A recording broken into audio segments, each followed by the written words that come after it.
தியானிப்போம். எடுத்துக்கொள்வோம். சங்கீதம் 92வது அதிகாரம் அதனுடைய 12வது வசனம். சங்கீதம் 92:12 வேதம் சொல்லுகிறது, நீதிமான் பனையை போல் செழித்து லீபனோனில் உள்ள கேதுருவை போல் வளருவான். ஆமென். எல்லாரும் சொல்லுங்க, நீதிமான் பனையை போல் செழித்து லீபனோனில் உள்ள எதை போல வளருவான்? கேதுருவை போல் வளருவான். ஹல்லேலூயா, ஹல்லேலூயா. சோ நீதிமான் செழித்து ஆசீர்வதிக்கப்படுகிற ஒரு காலம் இது. ஆமென். அத வேதம் சொல்லுது பாருங்க. எதற்கு அடையாளப்படுத்தி ஆண்டவர் சொல்லியிருக்கிறார்னா, நீதிமான் பனையை போல என்ன செய்வான்? பனையை போல செழிப்பான். நீதிமான் எப்படி இருப்பானா? பனை மரத்தை குறித்து நிறைய காரியத்தை பேசுறேன். இப்ப நான் அதை பத்தி பேசல.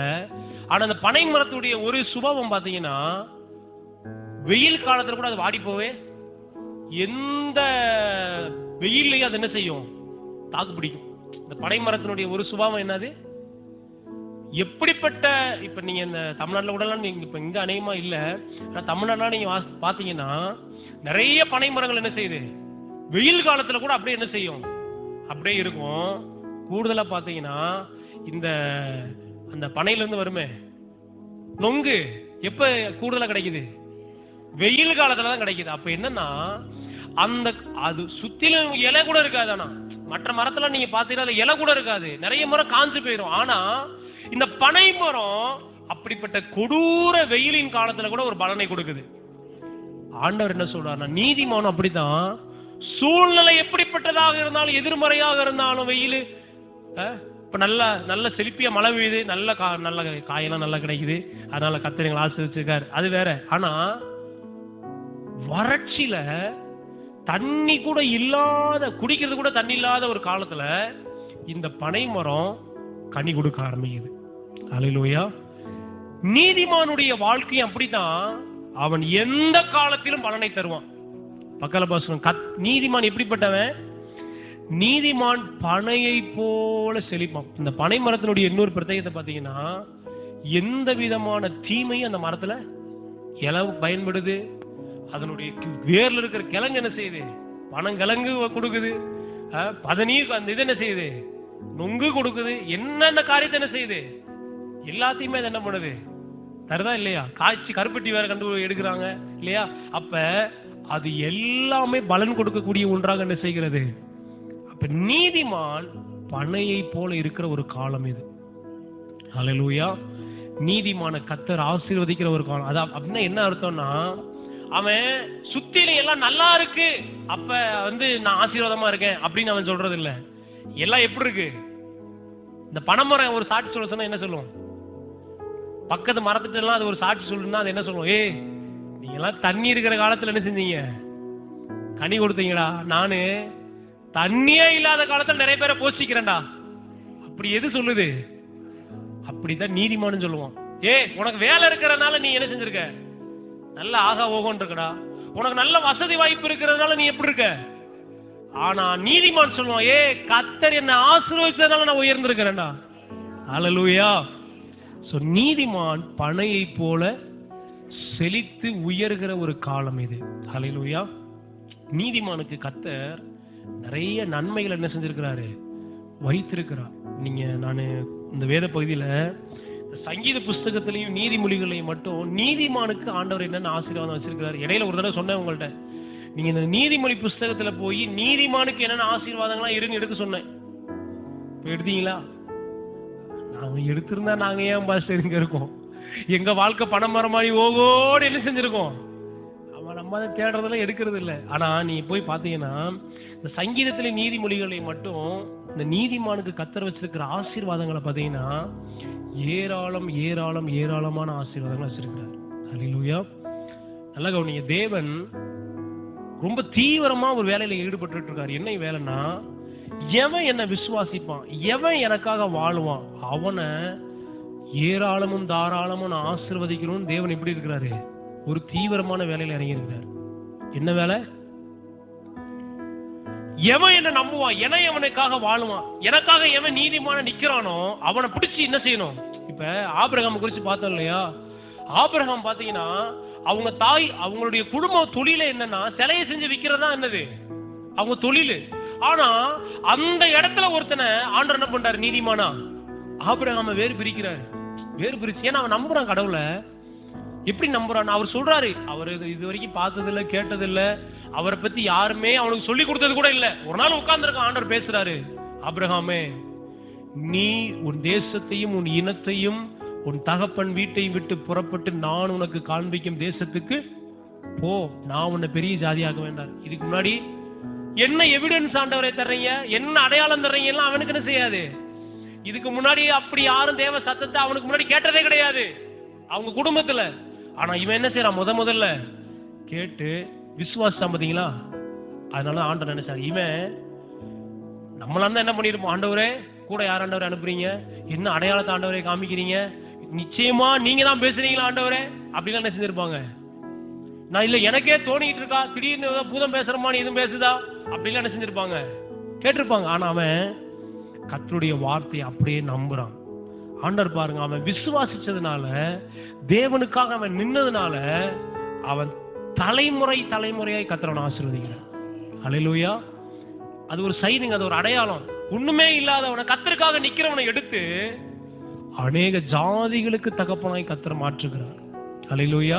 அது வரைக்கும் சிலையையும் அதையும் இதையும் பார்த்துக்கிட்டு இருந்தவன், கர்த்தர் நீங்க ஆபிரகாமுடைய சரித்திரத்தை தியானி பாடுது,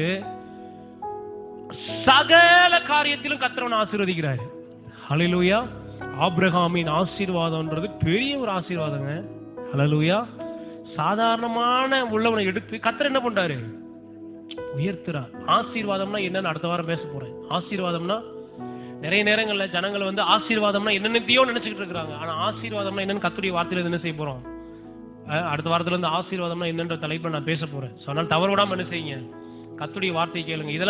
இது எல்லாத்தையும் விட்டுட்டு, நம்ம கர்த்தருடைய வார்த்தையை கேட்காம விட்டுட்டு, எப்படியாவது எனக்கு ஆசீர்வதிக்க முடியும் எனக்கு ஜெபம் பண்ணுங்க, ஏன்னா என்ன செய்யாது. நல்லா நீங்க சுகத்தில் நீங்க வாழணும். சுகத்தை குறித்த செய்திகளை நீங்க கேட்கணும். தெய்வீக பலவீனம் மாறணும்னா தேவன் வைத்திருக்கிற அந்த சுகத்தை குறித்த சத்தியத்தை நீங்க என்ன செய்யணும்? அறிந்து கொள்ளணும். நீங்க ஆசீர்வதிக்கப்படணும்னா கர்த்தர் எப்படிப்பட்டவர், எப்படி ஆசீர்வதிக்கிறாரு, ஆசீர்வாதத்தை எப்படி சுதந்திரிக்க முடியும்ன்ற சத்தியத்தை நீங்க என்ன செய்யணும்? பக்கத்துல சத்தியத்தை அறிவீர்கள், சத்தியம்தான் உங்களை விடுதலையாகும். ஹல்லேலூயா. ஓகே. அப்ப அடுத்து பாத்தீங்கன்னா தாவீதுடைய வாழ்க்கையை பாத்தீங்கன்னா, சாதாரணமா ஆட்டுக்கு பின்னாடி என்ன செஞ்சுட்டு இருக்கான்? போயிட்டு இருக்கிறான். அவன் கர்த்தரை என்ன செய்யறான்? நம்புறான். கர்த்தரை விசுவாசிக்கிறான். கர்த்தர் அவனை எடுத்து ஆலயத்துக்கு அவன் சேர்த்து வச்சான் பாருங்க. டன் கணக்கில் தங்கத்தை என்ன செஞ்சிருக்கான்? கொஞ்சம் யோசிச்சு பாருங்க. ஆட்டு மேய்க்கிற ஒருத்தனால அப்படி சேர்த்து வைக்க முடியுமா? முடியாது. அதான் நான் சொன்னேன் இல்லையா, ஆடு மேய்க்கிறவனுக்கு ஒரு ப்ரமோஷன் கிடைச்சா என்ன ப்ரமோஷன் தான் கிடைக்கும்? மாடு மேய்க்கிற ப்ரமோஷன் தான் கிடைக்கும். பரவாயில்ல, ஆட்டை நல்லா மேய்ச்சிருக்கீங்க, இந்தாங்க உங்களுக்கு பதவி உயர்வு கொடுக்குறோம், இன்னுமேல் என்ன செய்யுங்க. ஆனா ஆட மேய்ச்சவன் ஒரு நாட்டையே ஆளுகிற ராஜாவை கர்த்தர் மாற்றுகிறார்னா, அவன் நீதியாய் உத்தமனாய் கர்த்தரை தேடுனதுனால ஆண்டவர் எடுக்கிறாரு. வாடா, உன்னை நான் தூக்கி காமிக்கிறேன்டா. இன்னைக்கு தாவீதை பத்தி ஏன் பேசுறோம்னா, அவன் ஒரு எக்ஸாம்பிளா என்ன செஞ்சிருக்கான்? தேவன் ஒருத்தனை எடுத்து எப்படி அவனை ஆசீர்வதிக்க முடியும் கர்த்தர் என்ன செஞ்சிருக்காரு? நமக்கு காமிச்சிருக்காரு. ஆமென். நம்ம ஒவ்வொருத்தரையும் கர்த்தர் அப்படிதான் எடுத்து உயர்த்த விரும்புறாரு. பக்கத்துல பாசம் தாவீதை மட்டும் இல்ல, இன்னைக்கும் கர்த்தர் தேடுறாரு. எவன் என்ன விசுவாசிப்பான், எவன் என்ன நம்புவான், எவன் எனக்கு முன்னாடி உத்தமனாய் நீதிமானாய் இருப்பான்னு கர்த்தர் என்ன செய்யறாரு? அப்படியே உத்து பார்த்துக்கிட்டு இருக்கிறாரு. அவனை தூக்கி கர்த்தர் என்ன பண்றாரு? ஆசீர்வாதமா மாத்துறாரு. நீங்க நிறைய தேவ பிள்ளைகளை பாருங்களேன், ஒரு காலத்துல சாப்பிடுறதுக்கு கூட நல்ல நல்ல ஆகாரம் இல்லாம இருந்தவங்க இன்னைக்கு கர்த்தர் என்ன பண்றாரு? கர்த்தர் ஏராளமும் தாராளமாய் ஆசீர்வதிக்கிறாருங்க. ஹல்லேலூயா. ஹல்லேலூயா. டிஜிஎஸ் அங்கிளுடைய அவருடைய வாழ்க்கை சரித்திரத்தை நீங்க வாசித்து பாத்தீங்கன்னா, அவருடைய பிள்ளைகளுக்கு அவர் அந்த பேங்க்ல வேலை செய்யற நாட்கள் கொஞ்சம் அப்பதான் ஆசீர்வதிக்க ஆரம்பிக்கப்படுறாரு. ஆனா அவருடைய வாழ்க்கை சரித்திரத்தை நீங்க முன்னாடி வாசித்து பாத்தீங்கன்னா, அவருடைய பிள்ளைகளுக்கு நல்ல ஒரு வஸ்திரம் எடுத்து கொடுக்கறது கூட அவர்கிட்ட என்ன இல்லையா, பணம் இல்லாம கஷ்டப்பட்டு இருந்திருக்காரு. ஆனா கர்த்தர் பாருங்க, இன்னைக்கு ஜீசஸ் கால்ஸ் ஃபேமிலி எடுத்து பாருங்க, கர்த்தர் அந்த குடும்பத்தை என்ன செஞ்சிருக்கிறாரு? தாராளமாய் ஆசீர்வதிச்சாரு. ஏன் அப்படின்னா, ஒரு மனிதன் கர்த்தருக்கு முன்பாக உத்தமமும் உண்மையுமாய் கர்த்தரை நம்பினதுனால அந்த சந்ததியே ஆசீர்வதிச்சிருக்கிறாரு. இன்னைக்கு அவருடைய பிள்ளைங்க, அவருடைய பேர பிள்ளைங்க இன்னைக்கு என்ன செய்யுது? ஆசீர்வாதம் பாக்குறீங்களா இல்லையா? பாக்குறீங்க. மோகன் சென்னை எடுத்துக்கங்களேன். ஒரு காலத்துல அவருடைய ஊழியத்துல வந்த அந்த அனுபவம், அந்த போட்டோலாம் நீங்க பாத்தீங்கன்னா ரொம்ப சாதாரணமா கஷ்டப்பட்டு என்ன செஞ்சிருக்காங்க, இருந்திருக்காங்க. ஆனா அந்த நாட்கள்ல கர்த்தரை உத்தமமும் உண்மையா அவங்க நம்பினதுனால இன்னைக்கு கர்த்தர் எப்படி வச்சிருக்காரு? உலகத்துக்கே ஆசீர்வாதமா வச்சிருக்காரு அவங்கள. அல்லேலூயா. தேவன் அப்படித்தான் நம்மளையும் மாற்ற விரும்புறாரு. பக்கத்துல பாஸ், உங்களையும் அப்படிதான் மாற்ற விரும்புறாரு. அல்லேலூயா. ஆண்டவர் என்ன செஞ்சுட்டு இருக்காரு? எதிர்பார்த்துட்டு இருக்காரு, தேடிட்டு இருக்காரு. எவனை நான் என்ன செய்யலாம், இவன் கரெக்டா செட் ஆகுவானா, இவன் அதுக்கு அந்த வேலை கரெக்டா ஆவானான்னு என்ன செய்யறாரு? யார் எதிர்பார்க்கிறாரு? உத்தமும் உண்மையுமாய் நீதியாய் கர்த்தரை தேடுகிற பிள்ளைகளுக்காய் கர்த்தர் காத்து கொண்டிருக்கிறார். அல்லேலூயா. சோ இப்ப நீதிமான் பனையை போல செழிக்கிற ஒரு காலம் இது. ஆமென். நீதிமான் கேதுருவை போல என்ன செய்வானா? பனையை போல் செழித்து, கேதுருவை போல பாருங்க, பனையை போல செழிக்கவும் செய்யறான், கேதுருவை போல வளரவும் செய்யறான். எல்லாம் சொல்லுங்க. அப்படின்னா என்னன்னா, எல்லைகளும் விரிவாகுது, உயர்வுகளும் வந்துகிட்டே இருக்கு. இதுதான் கர்த்தர் கொடுக்கிற ஆசீர்வாதம். அல்லேலூயா. ஆனா உலகம் தரக்கூடிய ஆசீர்வாதம் என்னன்னா, அது உயரத்துக்கு என்ன செய்யாது. இருக்கு, பணம் இருக்குங்க. ஆனா அது அந்த பணத்துடைய பின்னணி நீங்க பாத்தீங்கன்னா, இந்த பணத்தை சம்பாதிப்பதற்கு நான் எவ்வளவு என்ன செஞ்சிருக்கேன், எவ்வளவு கஷ்டப்பட்டேன் தெரியுமா, எவ்வளவு உழைச்சேன் தெரியுமா. நாங்களும் என் குடும்பமும் மாடா என்ன செஞ்சோம், உழைச்சு உழைச்சு உழைச்சு கட்டின வீடியா இது அப்படின்னு என்ன செய்வாங்க. அது உலகம் தரக்கூடிய ஆசீர்வாதம். ஆனா கர்த்தர் கொடுக்கிற ஒரு ஆசீர்வாதம் என்னன்னா, இதுக்காக நாங்க ஒன்று கூட என்ன செய்யவே இல்லை. கர்த்தர் எங்களுக்கு இலவசமா கொடுத்தாரு. இது அதான் கர்த்தர் கொடுக்கிற ஆசீர்வாதம். ஆமென். எல்லாம் சொல்லுங்க. நீதிமான் பனையை போல செழிக்கிற ஒரு காலம். நீதிமான கர்த்தர் தேடுறாரு. நீதிமான கர்த்தர் என்ன செய்யறாரு? ஆசீர்வதிக்க சித்தமா இருக்கிறாரு. அப்ப எதிர்பார்த்துட்டு இருக்காரு, எவன் நீதிமானா இருப்பான், எவன் என்ன நீதிமானா வேற ஒண்ணும் இல்ல, எவன் கர்த்தரை விசுவாசிக்கிறானோ அவன் தான் யாரு? நீதிமான். எவன் கர்த்தர் என்ன உயர்த்துவார் நம்புறானோ அவன் தான் நீதிமான். ஏன்னா நீதிமான் இல்லாதவன் எதை நம்புவான் தெரியுமா? எதை நம்புவான்? எனக்கு ஒரு கால் இருக்குங்க, எனக்கு ஒரு வண்டி இருக்குங்க, எனக்கு ஒரு வேலை இருக்குங்க, எனக்கு ஒரு பிசினஸ் இருக்கு, எனக்கு ஒரு கடை. அதான் யாரு நம்புறது? எனக்கு பிள்ளைகள் இருக்காங்க, எப்படி எனக்கு கடை சேர்த்துருவான்?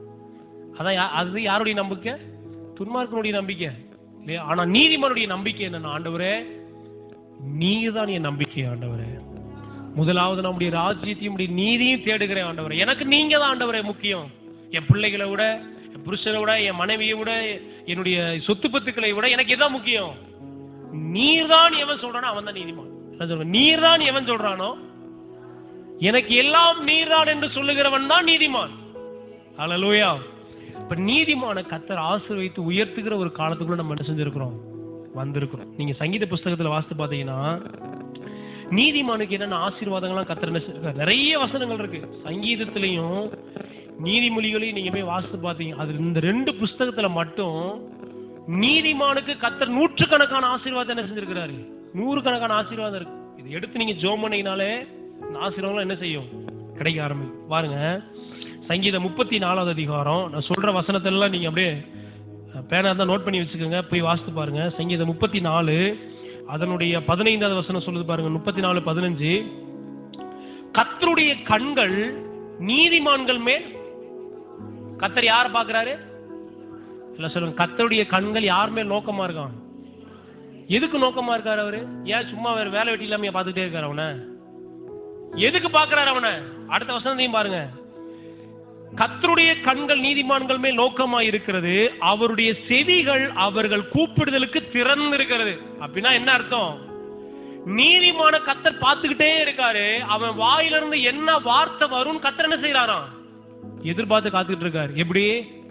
அவன் விசுவாசிக்கிறான், அவன் கர்த்தரை நம்புறான். ஆண்டவரே எனக்கு இதை செய்யுங்கன்னு நீதிமான் கூப்பிடும் போது கர்த்தர் எதை கேட்கிறாரு?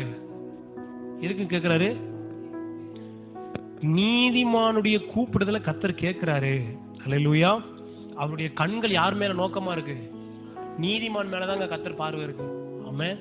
துன்மார்க்கனுக்கு கர்த்தர் செவி கொடுக்கிறதே நிறைய வசனங்கள் இருக்கு. துன்மார்க்கனுக்கு கர்த்தர் என்ன செய்யறது இல்ல. 17 வசனம் கூட பாருங்க. நீதிமான்கள் கூப்பிடும் போது கர்த்தர் கேட்கிறாரு. அப்படின்னா நல்ல கவனிங்க. ஜெபம் கேட்கப்படுறதுன்னா நீதிமானுடைய ஜெபத்தை தான் அவர் கேட்கிறாரு.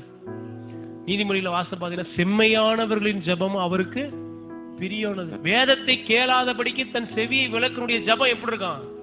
அருவருப்பா இருக்கு. அப்படின்னா என்ன அர்த்தம்னா, கர்த்தருடைய வார்த்தை சொல்றதை கேட்காம கர்த்தர் கொடுக்கிற ஆலோசனையை நம்ம தள்ளிட்டு ஆண்டவர் சமுத்திரத்துல போய் உட்காந்து ஏசப்பா கேளுங்கன்னா அந்த ஜெபம் எப்படி இருக்கு? அவருக்கு அருவருப்பா இருக்கும், அசிங்கமா இருக்கு ஆண்டவருக்கு. ஆனா நீதிமான், கர்த்தருக்காக வாழுகிற ஒரு பிள்ளை, கர்த்தரை விசுவாசிக்கிற ஒரு தேவ பிள்ளை, முழங்கால் போட்டோ உட்கார்ந்தோ நின்றோ ஆண்டவரேன்னு சொல்லும் போது அந்த ஜெபத்திற்கு அவருடைய செவிகள் எப்படி இருக்காங்க? எப்படா என் பிள்ளை கூப்பிடுவான்னு கர்த்தர் கேட்டுக்கிட்டு இருக்க. நம்ம ஜெபம் எப்படி இருக்கணும்? நம்ம ஜெபம் எப்படி இருக்கணும்? அருவருப்பா இருந்துடக்கூடாது. புரியுதா? அருவருப்புனா ஐயோ இவன் அப்படி சொல்லுவோம்ல. நம்ம அருவருப்பான காரியத்தை ஒரு இடத்துல கெட்ட வார்த்தையா பேசிட்டு இருக்காங்க, நீங்க என்ன சொல்லுவீங்க? நீங்க தேவைப்பிள்ளை என்ன சொல்லுங்க? நீங்க சொல்லுங்க, தேவைப்பிள்ளை தானே, நீங்க என்ன சொல்லிட்டு போவீங்க? ஐயோ ஏன் இப்படி சொல்லுவீங்களா மாட்டீங்களா? அப்படித்தான் கர்த்தர் துன்மார்க்கன் ஜெபிக்கும் போது என்னதான் சொல்றாரு? வேதத்தை கேளாதபடிக்கு தன் செவியை விளக்குகிறவனுடைய ஜெபம் அருவருப்பு. ஆனா ஒரு மனுஷன் கர்த்தருடைய வார்த்தையின்படி கீழ்ப்படிந்து கர்த்தருடைய வார்த்தையை நம்பி ஆண்டவரே எனக்கு நீங்க இதை செய்யுங்க என்னும் போது அவன் மேல கர்த்தர் எப்படி இருக்கிறாரு? ஃபர்ஸ்ட் நோக்கமா இருக்கிறாரு. ரெண்டாவது அவன் சத்தத்துக்கு என்ன பண்றாரு? அப்படியே செவிய சாய்க்கிறார். 19 அதுலயே 19 வசனம் பாருங்க. நீதிமானுக்கு வரும் துன்பங்கள் அநேகமாய் இருக்கும், கர்த்தர் அவைகள் எல்லாவற்றிலும் அவனை விடுவிப்பார். துன்பம் வரும், போராட்டம் வரும், நீதிமானுக்கு வரும் கண்டிப்பா. நீதிமானு கண்டிப்பா. ஏன் வருது தெரியுமா? அவன் நீதிமானா இருக்கனால அது வருது. ஏன்னா அவன் உலக பிரகாரமா இருந்தா உலகத்தோட சேர்ந்து என்ன செஞ்சுக்குவான்? சால்ற தட்டிட்டு அங்கேயும் ஆமாங்க இருக்கணும் அப்படின்ட்டு போயிடுவான். ஆனா நீதிமான் சில நேரத்தை எதிர்த்து என்ன செய்வான்? இல்லங்க நான் அப்படிலாம் செய்ய மாட்டேன், இல்லங்க நீங்க செய்யறது தப்புங்க அப்படின்னு யார் நிப்பா? நீதிமான் நிக்கும் போது அவனுக்கு என்ன வரும்? நீதிமானுக்கு வரும் துன்பம் அநேகமா இருக்கும். நீதிமான் சும்மா போய் நல்லா கவனிங்க, சும்மா போய் அடி வாங்கிட்டு வரவங்க கிடையாது நீதிமான். நல்லா கவனிங்க, நீதிமானுக்கு துன்பம் அநேகம் வருதுன்னா ஊரெல்லாம் சேர்ந்து ஒரு காரியத்தை செய்யும் போது இவன் என்ன சொல்லுவான்? நோ அப்படின்னு சொல்லுவான். அதான் நீதிமான். அந்த நேரம் அவனுக்கு என்ன வருது? துன்பம் வருது. ஆனா பாருங்க, நீதிமானுக்கு வரும் துன்பங்கள் அநேகமா இருக்கும், கர்த்தர் அவைகள் எல்லாவற்றினின்று அவனை விடுவிப்பாருங்க. நீதிமான் கூட நான் இருக்கேன்றத. இப்ப ஆபிரகாமுடைய வாழ்க்கையை பாருங்க. ஆபிரகாம கர்த்தர் அழைக்கும் போது அவன் தகப்பன் வீட்டாரெல்லாம் அவனுக்கு என்ன செஞ்சிருப்பாங்க? எல்லாத்தையும் விட்டுட்டு போறான். சொத்து வேணாம், சொகம் வேணாம், ஒண்ணும் வேண்டாம், எனக்கு கர்த்தர் அழைச்சிருக்கிறாரு, நானும் என் மனைவி என்ன செய்யறோம், போறோம் அப்படின்ட்டு கிளம்புறான். அப்ப அவன் ஊரெல்லாம் எதிர்த்திருப்பாங்களா மாட்டாங்களா? கண்டிப்பா எதிர்ப்பாங்க. என்னடா நமக்குள்ளதெல்லாம் விட்டுட்டு நீ போற, என்னடா இதெல்லாம் விட்டுட்டு நீ என்ன செஞ்சுட்டு இருக்க, இஷ்டத்துக்கு போற, கண்டிப்பா தடுத்திருப்பாங்களா மாட்டாங்களா? ஆனா அவன் விட்டான் பாருங்க, அவர் துன்பம் தான், எல்லாம் எதிர்த்து நிக்கிறாங்க. ஆனா கர்த்தர் அவனை வெள்ளியும் பொண்ணுமுடைய சீமானாய் கர்த்தர் மாற்றினார். அல்லேலூயா. யோசேப்பு பாருங்க, நீதிமானா இருந்தாரு, எத்தனை துன்பம் வந்துச்சு அவருக்கு. சொந்த சகோதரர்களே தூக்கி குழியில போட்டானுங்க. துன்பம் வந்துச்சா இல்லையா? வந்துச்சு. இதே அண்ணன் தம்பி சால்ற தட்டி போயிருந்தா என்ன செஞ்சிருக்கலாம்? நல்லா இருந்திருக்கலாம். ஆனா அவன் கர்த்தருடைய வார்த்தையை சொல்லுகிறான், ஆண்டவர் என்கிட்ட இதை சொன்னாரு அப்படின்றான். அப்ப கர்த்தர் சொன்னதை சொல்லும் போது என்ன வருது? துன்பம் வரும். ஆண்டவர் இதை செய்யாதன்னு சொல்லும் போது என்ன வரும்? துன்பம் என்ன செய்யும்? சில நேரம் துன்பம் வரும். நீங்க நல்ல விசுவாசிகளா இருப்பாங்க, நீங்க சர்ச்சைக்கு வரக்கூடா, நீங்க ஏமா இதெல்லாம் செய்யக்கூடாதுமா, நம்ம கர்த்தருடைய பிள்ளைங்க என்ன உடனே என்ன வரும்? ரெடியா இருங்க, அவங்களுக்கு என்ன வரும்? உங்களுக்கு ஒரு துன்பம் வரும் கண்டிப்பா. என்ன எல்லாம் ஒழுக்கமா இருந்துட்டாங்களா, என்ன சொல்றா அப்படின்னு என்ன செய்வாங்க? கண்டிப்பா சொல்லுவாங்க. அப்ப ஒரு துன்பம் என்ன செய்யுது? வருது. யோசேப்புக்கு துன்பம் வந்தது, சகோதரர்களால வந்தது. பாருங்க, அந்நியர்கள் கையில போய், அப்பா கையில செல்ல பிள்ளையா இருந்தவன் அந்நிய தேசத்துல போய் ஒரு வீட்டுல பாத்திரம் கழுவிட்டு இருக்கான். துன்பமா இல்லையா அது? எவ்வளவு பெரிய வேதனையான காரியம். ஆனா கர்த்தர் எல்லாவற்றினின்று அவனை விடுதலை ஆக்கினார். ஹல்லேலூயா. தாவீது பாருங்க, வீட்டுல கொண்டாட்டம், தீர்க்கதரிசி வந்திருக்காரு, சாமுவேல் தீர்க்கதரிசி, வீட்டுல ஆடுகடெல்லாம் அடிச்சு பெரிய திருவிழா மாதிரி செஞ்சுக்கிட்டு இருக்கு. ஆனா தாவீது வனாந்தரத்துல கொஞ்சம் ஆட மேய்ச்சிக்கிட்டு தனியா உட்கார்ந்து இருக்கிறாரு. துன்பமா இல்லையா? துன்பம் தான். ஆனா ஒரு நாள் வந்தது, அவனுடைய எல்லா துன்பத்திலிருந்தும் அவனுடைய எல்லா உபத்திரவத்திலிருந்தும் கர்த்தர் விடுதலை ஆக்கினார்.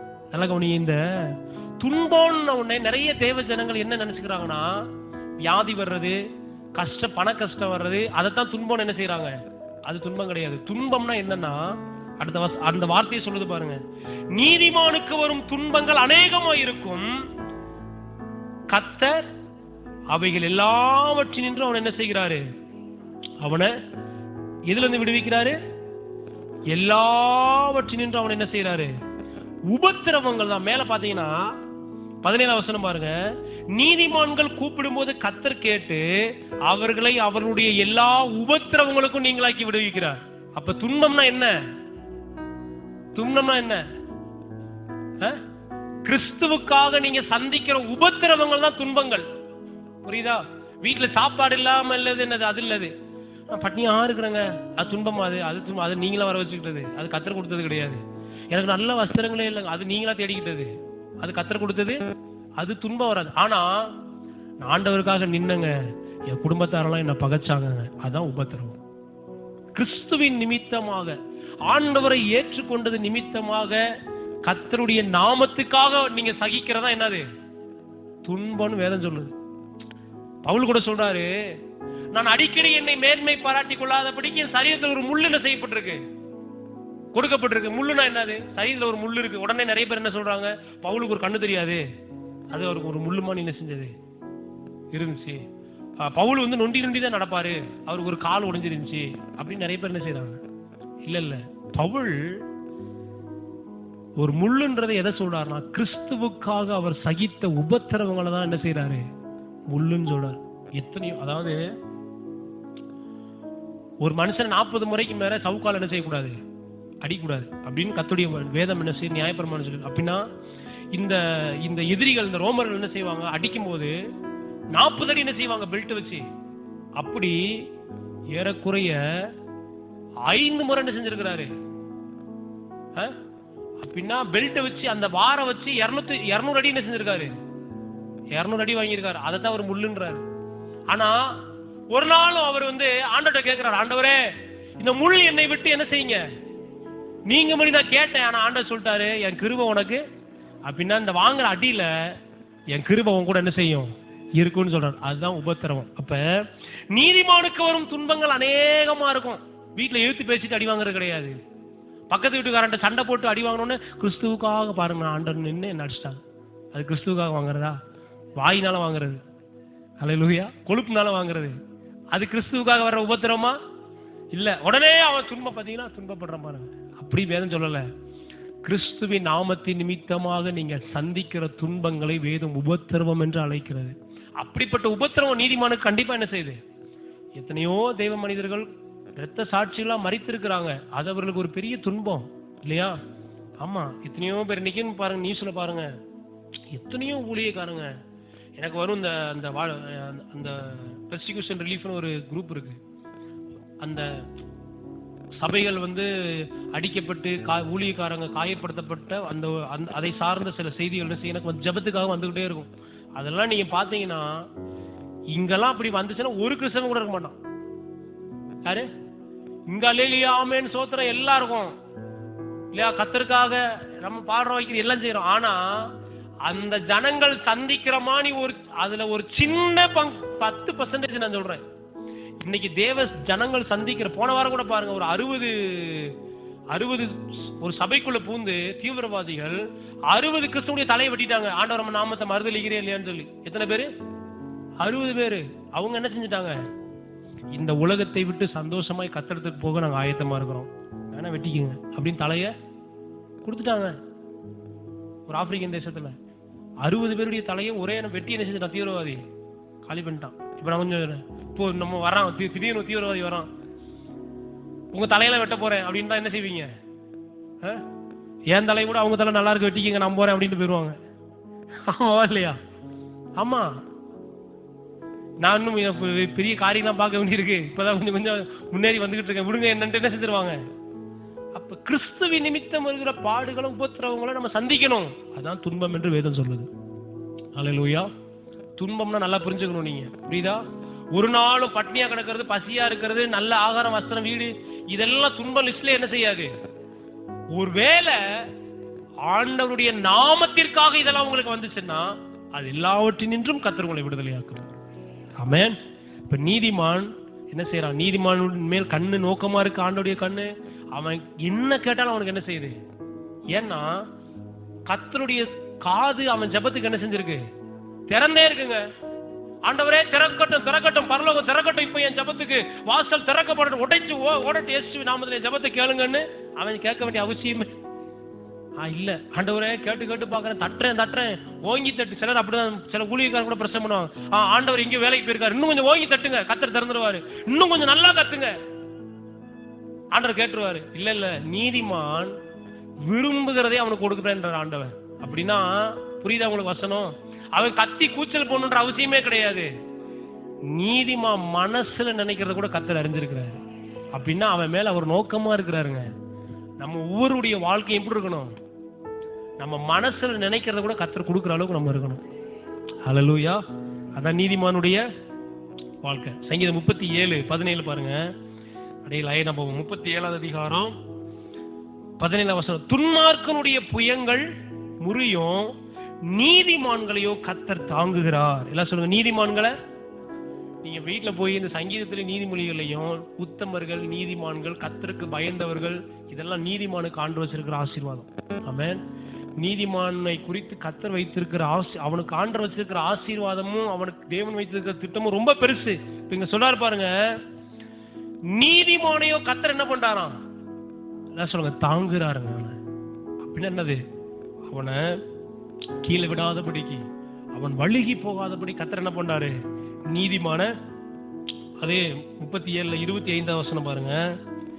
நான் இளைஞனாயிருந்தேன், முதிர் வயது உள்ளவனும் ஆனேன், ஆனாலும் நீதிமான் கைவிடப்பட்டதையும் அவன் சந்ததி அப்பத்துக்கு இறைந்து திரிகிறதையும் நான் காணவே இல்லை. தாவீது சங்கீதம் சொல்றாரு. அவன் சொல்றாரு பாருங்க, வயசான காலத்தில் எழுதியிருக்காரு அந்த சங்கீதத்தை தாவீது.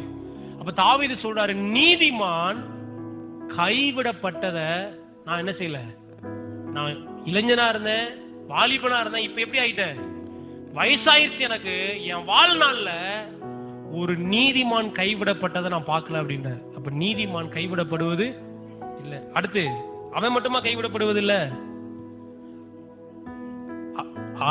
நீதிமான் கைவிடப்பட்டதையும் அவன் சந்ததி அப்பத்துக்கு இறந்து திருந்ததே என்ன செய்யல. அப்படின்னா என்னன்னா, நீதிமானுடைய சந்ததி, நீதிமானுடைய பிள்ளைங்க, எங்களுக்கு ஏதாவது கிடைக்குமா, எங்களுக்கு ஏதாவது தருவீங்களா, எங்களுக்கு சாப்பாடு கிடைக்குமா, அது கிடைக்குமா, இது கிடைக்குமான்னு கையேந்தனதை நான் பார்க்கலன்னு தாவீது சொல்றாரு. ஹல்லேலூயா.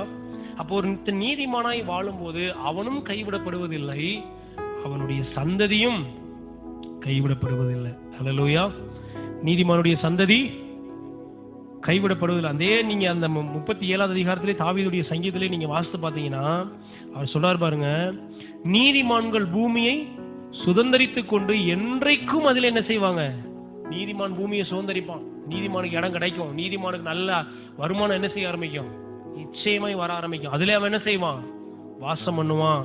அடுத்து சொல்றா பாருங்க, நீதிமானுடைய வாய் ஞானத்தை பேசும், ஞானத்தை உரைக்கும். அவனுடைய நாவு எப்படி பேசும்?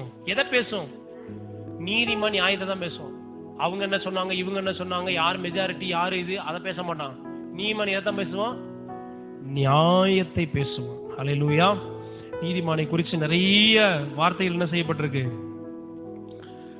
நிறைய வார்த்தைகள் எழுதப்பட்டிருக்கு. சங்கீதம் 112 கூட இருங்களேன், அற்புதமான ஒரு சங்கீதம் பாருங்க. சங்கீதம் 112 நிறைய சங்கீதத்திலேயே நிறைய வேத பகுதி என்ன செய்யுது இருக்கு நீதிமானை குறித்து. நீதிமானு கர்த்தர் வைத்திருக்கிற ஆசீர்வாதம். சங்கீதம் 112வது அதிகாரம். ஒரு தேவ பிள்ளை ஒவ்வொரு நாளும் அறிக்கை செய்ய வேண்டிய ஒரு சங்கீதம். இதெல்லாம் சங்கீதம் 112. நீதிமானுக்கு கர்த்தர் என்ன ஆசீர்வாதம் வச்சிருக்காருன்னு சங்கீதம் 112 என்ன செய்யுது. துன்மார்க்கனுக்கும் நீதிமானுக்கும் இருக்கிற வித்தியாசம் பாருங்க. அல்லேலூயா. கர்த்தருக்கு பயந்து அவருடைய கட்டளைகளில் மிகவும் பிரியமா இருக்கிற மனுஷன் பாக்கியம். அப்படின்னா நீதிமான் பாக்கியம். ஏன்னா நீதிமான் எதுல பிரியமா இருக்கான்? வசனத்தின் மேல பிரியமா இருப்பான், வசனத்தின் மேல வாஞ்சையா இருப்பான், வசனத்தின் மேல தாகமா இருப்பான். எங்கடா கர்த்தருடைய வார்த்தை கிடைக்குதுன்னு என்ன செய்வான்? ஏக்கமா இருப்பான். அதான் யாரு? நீதிமான். அதனால அவன் எப்படி இருப்பான்? பாக்கியவானா, ஆசீர்வதிக்கப்பட்டவனா இருப்பான். அல்லேலூயா. அடுத்து பாருங்க, அவன் சந்ததி பலத்திற்கும் செம்மையானவர்களின் வம்சம். அப்படின்னா அவன் சந்ததி எப்படி இருக்கும்? ஆசீர்வாதமா இருக்குங்க. உங்க பிள்ளைகள், நீங்க நீதிமானா இருந்தீங்கன்னா உங்க பிள்ளைகள் ஆசீர்வாதமா இருக்கும். நீங்க உண்மையா கர்த்தரை தேடுனீங்கன்னா வேதம் தெளிவாய் சொல்லுது, நீதிமான் தன் உத்தமத்தில் நடக்கிறான், அவனுக்கு பின்பு அவன் பிள்ளைகள் பாக்கியவான்களா இருப்பான். நீங்க நீதியாய் கர்த்தருக்கு நடந்தீங்கன்னா உங்க பிள்ளைங்க பாக்கியவங்களா இருப்பாங்க. அல்லேலூயா. நான் நீதியா இருக்கிறதுக்கு பிரயாசப்படணும், முயற்சிக்கணும், ஜெபிக்கணும், வாஞ்சிக்கணும், நீதியா நடக்கணும். அப்ப என் பிள்ளைகளை குறித்து நான் கவலைப்பட வேண்டிய அவசியமே இல்லை. நாம் சரியா இருக்கும்போது நம்ம பிள்ளைகள் என்ன செய்வாங்க? நான் என் உத்தமத்தில் நடக்கிறேன், நான் ஜெபிக்கிறவனா இருந்தா கண்டிப்பா என் பிள்ளை ஜெபிக்கும். புரியுது? நான் கர்த்தர் உண்மையா தேடணும், என் பிள்ளை கர்த்தர் தேடணும், நிச்சயமா தேடணும். அல்லேலூயா, அல்லேலூயா. அவன் சந்ததி பூமியில் பலத்திருக்கும், செம்மையானவர்களின் வம்சம் நீதிமான்களின் வம்சம் ஆசீர்வதிக்கப்படும். எங்க தாத்தா பாட்டி, நான் என் தகப்பன் பிள்ளை பேர பிள்ளைங்க, நான் சொன்னேன் இல்லையா டிஜி சங்கோடைய சாட்சி, ஒரு மனிதன் கர்த்தருக்காக உண்மையா வாழ்ந்தார். இன்னைக்கு என்ன செய்யுது? வம்சம் ஆசீர்வதிக்கப்படும். நாளைக்கு உங்க வம்சம் உங்களை பார்த்து சொல்லணும், எங்க அப்பா அம்மா கர்த்தரை தேடுனாங்க. நாளைக்கு நீங்க போனதுக்கப்புறம் உங்க பேர பிள்ளைகள் சொல்லணும், உங்களை பார்த்து அந்த சந்ததி சொல்லணும், பிரஜாதி மார்க்கத்துல இருந்து எங்க அப்பா அம்மா கர்த்தரை, எங்க தாத்தா பாட்டி கர்த்தரை தெரிஞ்சு கொண்டாங்களாம், கர்த்தர் இன்னைக்கு எங்க வம்சத்தை எல்லாம் ஆசீர்வதிச்சிருக்கிறாருன்னு சொல்லணும். அப்படி செய்ய கர்த்தர் ஆர்வமா இருக்கிறாரு. நான் உன்னை அப்படி செய்ய போறேன்டா, நான் அப்படி உன்னை உயர்த்தணும்னு விரும்புறேன்டா, நீதிமானா எனக்காக நீ நிற்பியான்னு கர்த்தர் என்ன செய்யறாரு? எதிர்பார்க்க. ஆனா பொல்லாதவர்கள் தன்னுடைய பிள்ளைக்கு எதை வச்சுட்டு போறாங்க? பொல்லாதவர்கள் நேற்று கூட பாத்தீங்கன்னா நம்ம ஜேக்கப் பாஸ்டர் இறந்து 1 வருஷம் செஞ்சிருச்சு, நீயோட 1 வருஷம் ஆயிடுச்சு. அப்ப அந்த குடும்பத்து இன்னைக்கு ஒரு பிரேயர் அங்க, இன்னைக்கு அவங்கள்ட்ட இந்த வாரம் போய் உட்காந்து கொஞ்ச நேரம் பேசிட்டே இருந்த பாருங்க, நிறைய பேர் வந்து அவர் குறிச்சு என்ன செய்யறாங்க? அந்த ஊழியக்கார குறிச்சு சாட்சி சொல்லிட்டு இருக்காங்க. இப்ப நான் உயிரோடு இருக்கும்போது கூட இந்த மாதிரி நல்ல வார்த்தைகளை என் பிள்ளை குறிச்சு நான் என்ன செய்யல, கேட்கவே இல்லப்பா. ஏன் அவங்க அப்பா சொல்றாரு, என் பிள்ளை இப்படிப்பட்ட ஒரு வாழ்க்கை வாழ்ந்திருக்கிறானா அப்படின்னு என்ன செய்திருக்கு, எனக்கு ஒரு ஆச்சரியமா இருக்குப்பா அப்படின்னு என்ன செய்யறாங்க? பாத்தீங்களா? நீதிமான் எதை வச்சுட்டு போறான்? எதை வச்சுட்டு போறான்? நன்மையை வச்சுட்டு போறான், ஆசீர்வாதத்தை வச்சுட்டு போறான். ஆனா நீ இதே வந்து ஒரு துன்மார்க்கம் மறிக்கும் போது இது சொல்லுவாங்களா? அவன்லாம் இருந்ததுக்கு போறதே நல்லதுங்க அப்படிதான் சொல்றாங்க. புரியுதா இல்லையா? சொல்ற புரியுதா? சிலர் உயிரோடு இருக்கும் போதே சொல்லிடுறாங்க, இதெல்லாம் இருக்கிறதுக்கு பேசாம இடத்த காலி பண்ணினா கூட குடும்பம் நல்லா இருக்கும் அப்படின்னு சொல்றாங்க இல்லையா? ஆனா பாருங்க, நீதிமானுக்கு துன்மார்க்கம் இருக்கிற வித்தியாசம் என்ன செய்யுது? நிச்சயமா நீதிமான் மறிக்கும் போது அவனுடைய தலைமுறை அவனை குறிச்சு பேசும். குறிச்சு என்ன செய்யும் பாருங்க, அந்த பிள்ளைய அவங்க அப்பா குறிச்சு பேசுவாங்களா இல்லையா? கண்டிப்பா பேசுவோம். ஏன்னா அப்படி ஊழியத்துல வளர்த்தாரு அந்த பிள்ளைகளை. அப்ப அந்த பிள்ளைங்க என்ன செய்வாங்க? எங்க அப்பா இப்படி வளர்ந்தாரு அப்படின்னு சொல்லுவாங்களா? மாட்டாங்க, கண்டிப்பா சொல்லுவாங்க. அதுதான் நீதிமான் தன் பிள்ளைகளுக்கு எது செய்யறான்? நல்வழிய வைத்துட்டு போறான். அப்படிதான் நம்ம எல்லாருமே என்ன செய்யணும்? இருக்கணும். சரி, அடுத்து செம்மையான ஆஸ்தியும் ஐஸ்வர்யம் அவன் வீட்டில் இருக்கும். எல்லாம் சொல்லுங்க, நீதிமானுடைய வீட்டுல என்ன இருக்கும்? பக்கத்துல பார்த்து கேளுங்க, உங்க வீட்டுல இருக்கா ஆஸ்தி? இருக்கா? ஐஸ்வர்யம் இருக்கா? இல்லைங்க, கடன் தான் இருக்குங்க. அப்படின்னா இன்னும் கர்த்தருக்காக நம்ம என்ன செய்யணும்? நம்ம வாழ்க்கையை செவ்வாய்ப்படுத்தணும். அல்லேலூயா.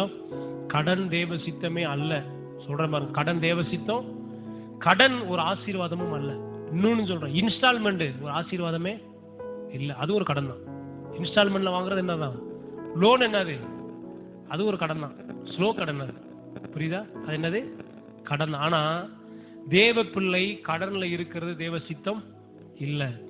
வேதம் சொல்லுது, நான் சொல்லல, வேதம் சொல்லுது, ஆஸ்தியும் ஐஸ்வர்யமும் அவன் வீட்டில் இருக்கும். யார் வீட்டுல? அவனுடைய நீதி என்றைக்கும் இருக்கும். நீதிமானுடைய வீட்டுல ஆசீர்வாதம் இருக்குங்க, ஆஸ்தி இருக்கும், அவனுக்கு சொந்தமா எல்லாம் இருக்கும். ஆமென். அவனுக்கு என்ன இருக்காது?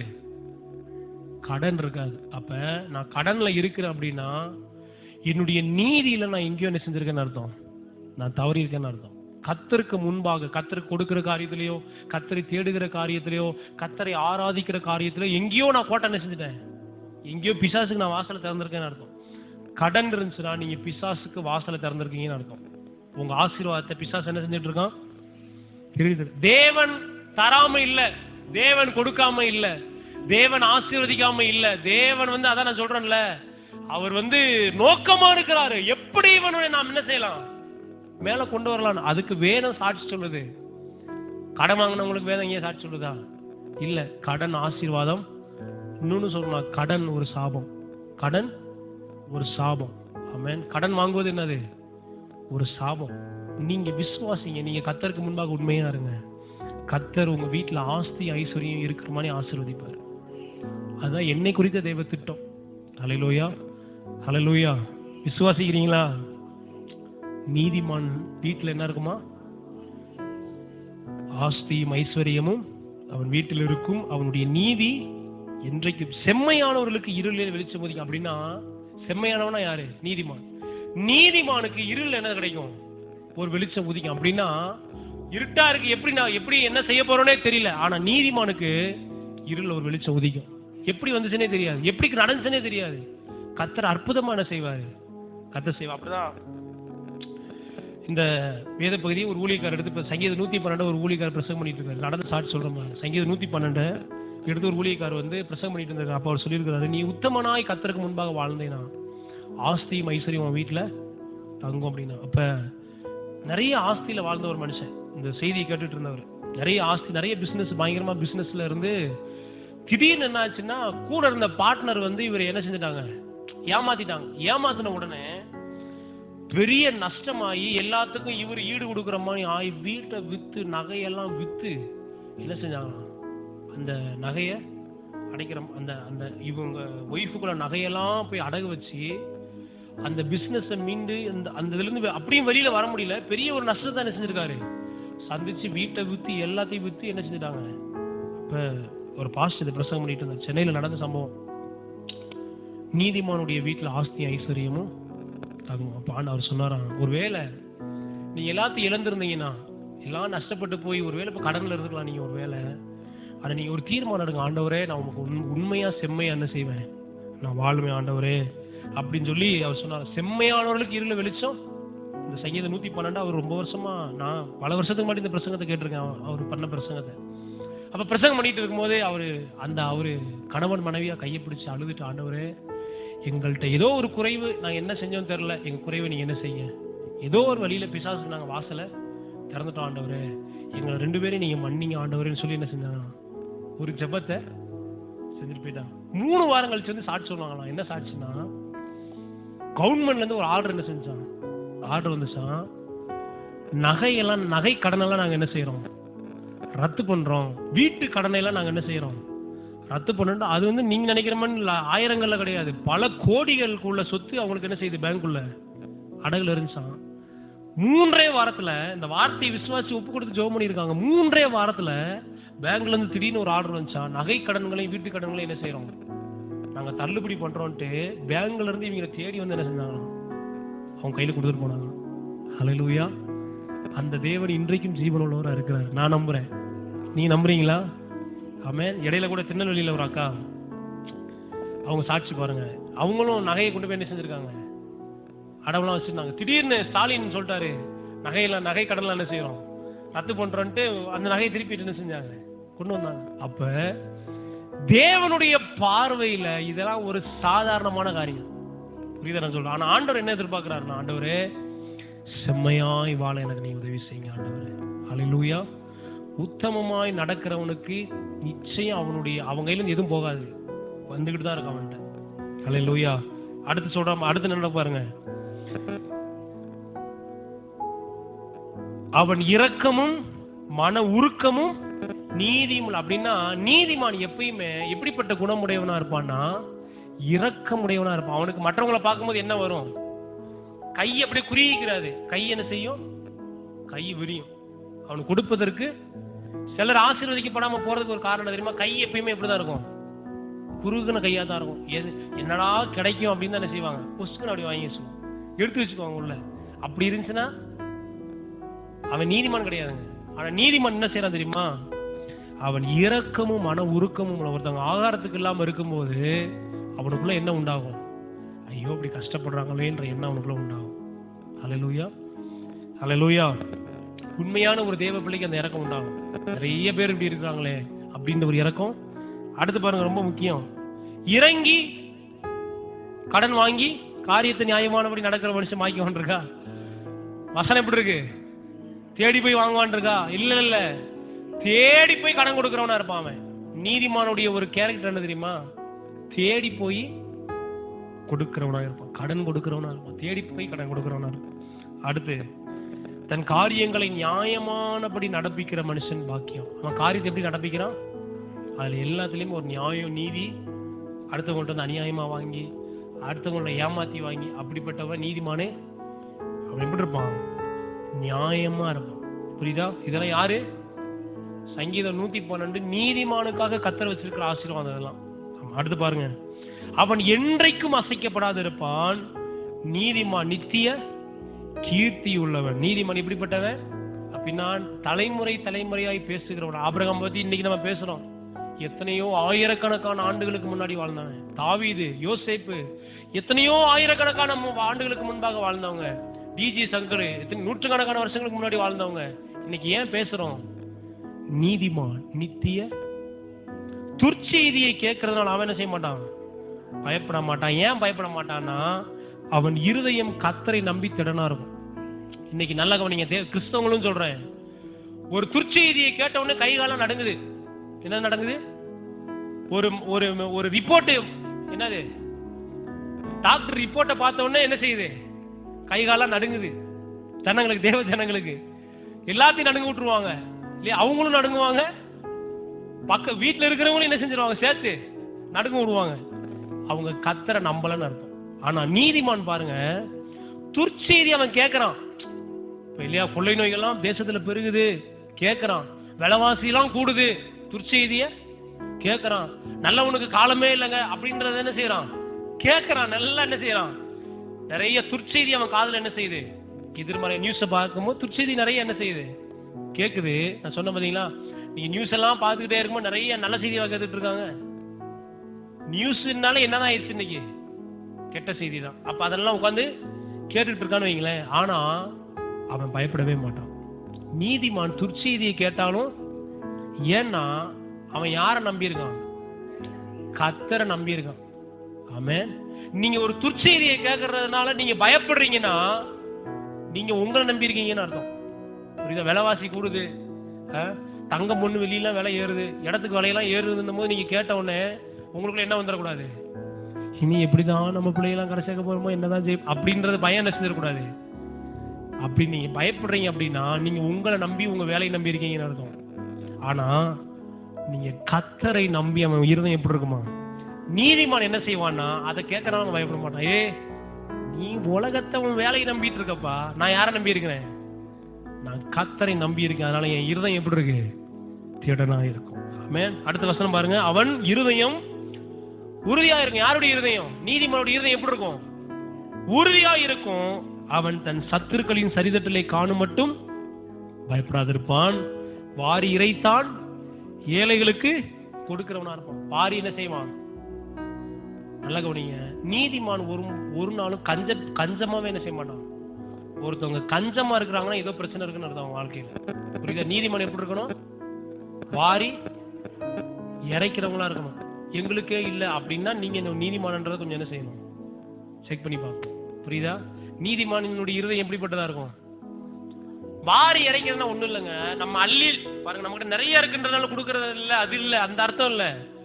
உங்கள்கிட்ட இப்ப 10 ரூபா இருக்கு, ஆனா ஒருத்தர் நீங்க பாக்குறீங்க, அவருக்கு ஒரு டீ வாங்கி கொடுக்குறீங்க, அப்ப நீங்க வாரி இறைக்கிறவங்களா இருக்கீங்கன்னு அர்த்தம். புரியுதா? கோடி ரூபாயை கையில வச்சுக்கிட்டு நம்ம அள்ளி கொடுக்கணும்ன்றது இல்ல. உங்க கையில 50 ரூபா இருக்கு, நீங்க ஒருத்தருக்கு ஒரு ஆம்லேட் வாங்கி கொடுக்குறீங்க, இது என்னது? இதுதான் வாரி இறைக்கிறது. நீதிமான் எப்படி இருக்கான்? வாரி கொடுக்கிறவங்களா இருக்கும். நல்ல கவனிங்க, நீங்க கொடுக்கிறவங்களா இல்லைன்னா உங்க ஆசீர்வாதங்கள் எல்லாம் தடைபட்டு கொண்டே இருக்கும். ஏன்னா கொடுக்கிறவனுக்கு தான் என்ன செய்ய முடியும்? அதாவது என்னது? இறைக்கிற கிணறு தான் ஊறும், சுரக்கும். ஆமாவா இல்லையா? அப்ப வாரி இறைக்கும் போது நீங்க என்ன செய்ய முடியும்? உங்களுக்கு வாரி இறைப்பாங்க. புரியுதா உங்களுக்கு? நீங்க கொடுக்கிறவங்களா இருந்தீங்கன்னா உங்களுக்கு கொடுப்ப. நான் நிறைய ஊழியக்காரங்களுக்கு கொடுக்குறேன், நிறைய பேர் எனக்கு கொடுக்குறாங்க. ஹல்லேலூயா. நான் ஒண்ணுமே கொடுக்காம வர்றதெல்லாம் அப்படியே வச்சு அமுக்கி வச்சு பதுக்கி வச்சுட்டு இருந்தேன்னா என்ன ஆகும்? எனக்கு யாருமே கொடுக்க மாட்டாங்க. நீங்க நல்ல வாரி இறைக்கிறவங்களா இருந்து பாருங்க, கர்த்தர் உங்களுக்கு தாராளமாய் கொடுக்கிறவரா இருப்பார். ஆமென். வாரி இறைக்கிறான், ஏழைகளுக்கு கொடுக்கிறான். எல்லாம் சொல்லுங்க, வாரி இறைக்கணும், ஏழைகளுக்கு கொடுக்கிறவங்களா இருக்கணும். அப்ப என்ன நடக்குது? அவனுடைய நீதி என்றைக்கும் நிற்கும், அவன் கொம்பு மகிமையாய் உயர்த்தப்படும். நம்ம வாழ்க்கை நாளுக்கு நாள் என்ன செய்யும்? உயர்த்தப்பட்டுக்கிட்டே இருக்கும். துன்மார்க்கன் அதை கண்டு மனமடிவாகி பல்ல கடிச்சு கரைந்து போவான். கர்த்தர் உங்களை எப்படி ஆசீர்வதிக்கணும்னு நினைக்கிறாருன்னா, மத்தவன் உங்களை பார்த்து பல்ல கடிக்கணும். இப்ப நீங்க மத்தவங்களை பார்த்து பல்ல கடிச்சுக்கிட்டு இருக்கீங்கன்னா வேற மாதிரி இருக்கீங்கன்னு அர்த்தம். புரியுதா? எப்படி அவன் அப்படி ஆனான்னு தெரியலையே, எப்படி அவனுக்கு மட்டும் கிடைச்சுன்னு தெரியலையே அப்படின்னா நம்ம யாருங்க? துன்மார்க்கன் தான் மற்றவங்க ஆசீர்வதிக்கப்படுறதை பார்த்து என்ன பண்றான்? பல்ல கடிக்கிறான். ஆனா நீதிமான் அவன் பல்ல கடிக்கிற மாதிரி வாழ்றாங்க. மற்றவங்க உங்களை பார்த்து பல்ல கடிக்கிற மாதிரி தான் நீங்க வாழணுமே தவிர மற்றவங்களை பார்த்து ஒரு நாள் பல்ல கடிக்கிறவங்களும் என்ன செய்யக்கூடாது. இதான் நீதிமானுக்கு ஆண்டவர் வச்சிருக்கிற ஆசீர்வாதங்கள். ஹல்லேலூயா. சங்கீதம் 118 12 15 பாத்தீங்கன்னா, கூடாரத்தில் ரட்சிப்பின் கம்பீர நீதிமானுடைய கூடாரத்தில் என்ன இருக்கும்? என்ன சத்தம் இருக்கும்? ரட்சிப்பின் கம்பீர சத்தம், மகிழ்ச்சியின் கம்பீர சத்தம், துதியின் கம்பீர சத்தம் நீதிமானுடைய வீட்டுல இருக்கு. நீதிமானை கர்த்தர் நேசிக்கிறார்னு சங்கீதம் 146:8 என்ன செய்யுது?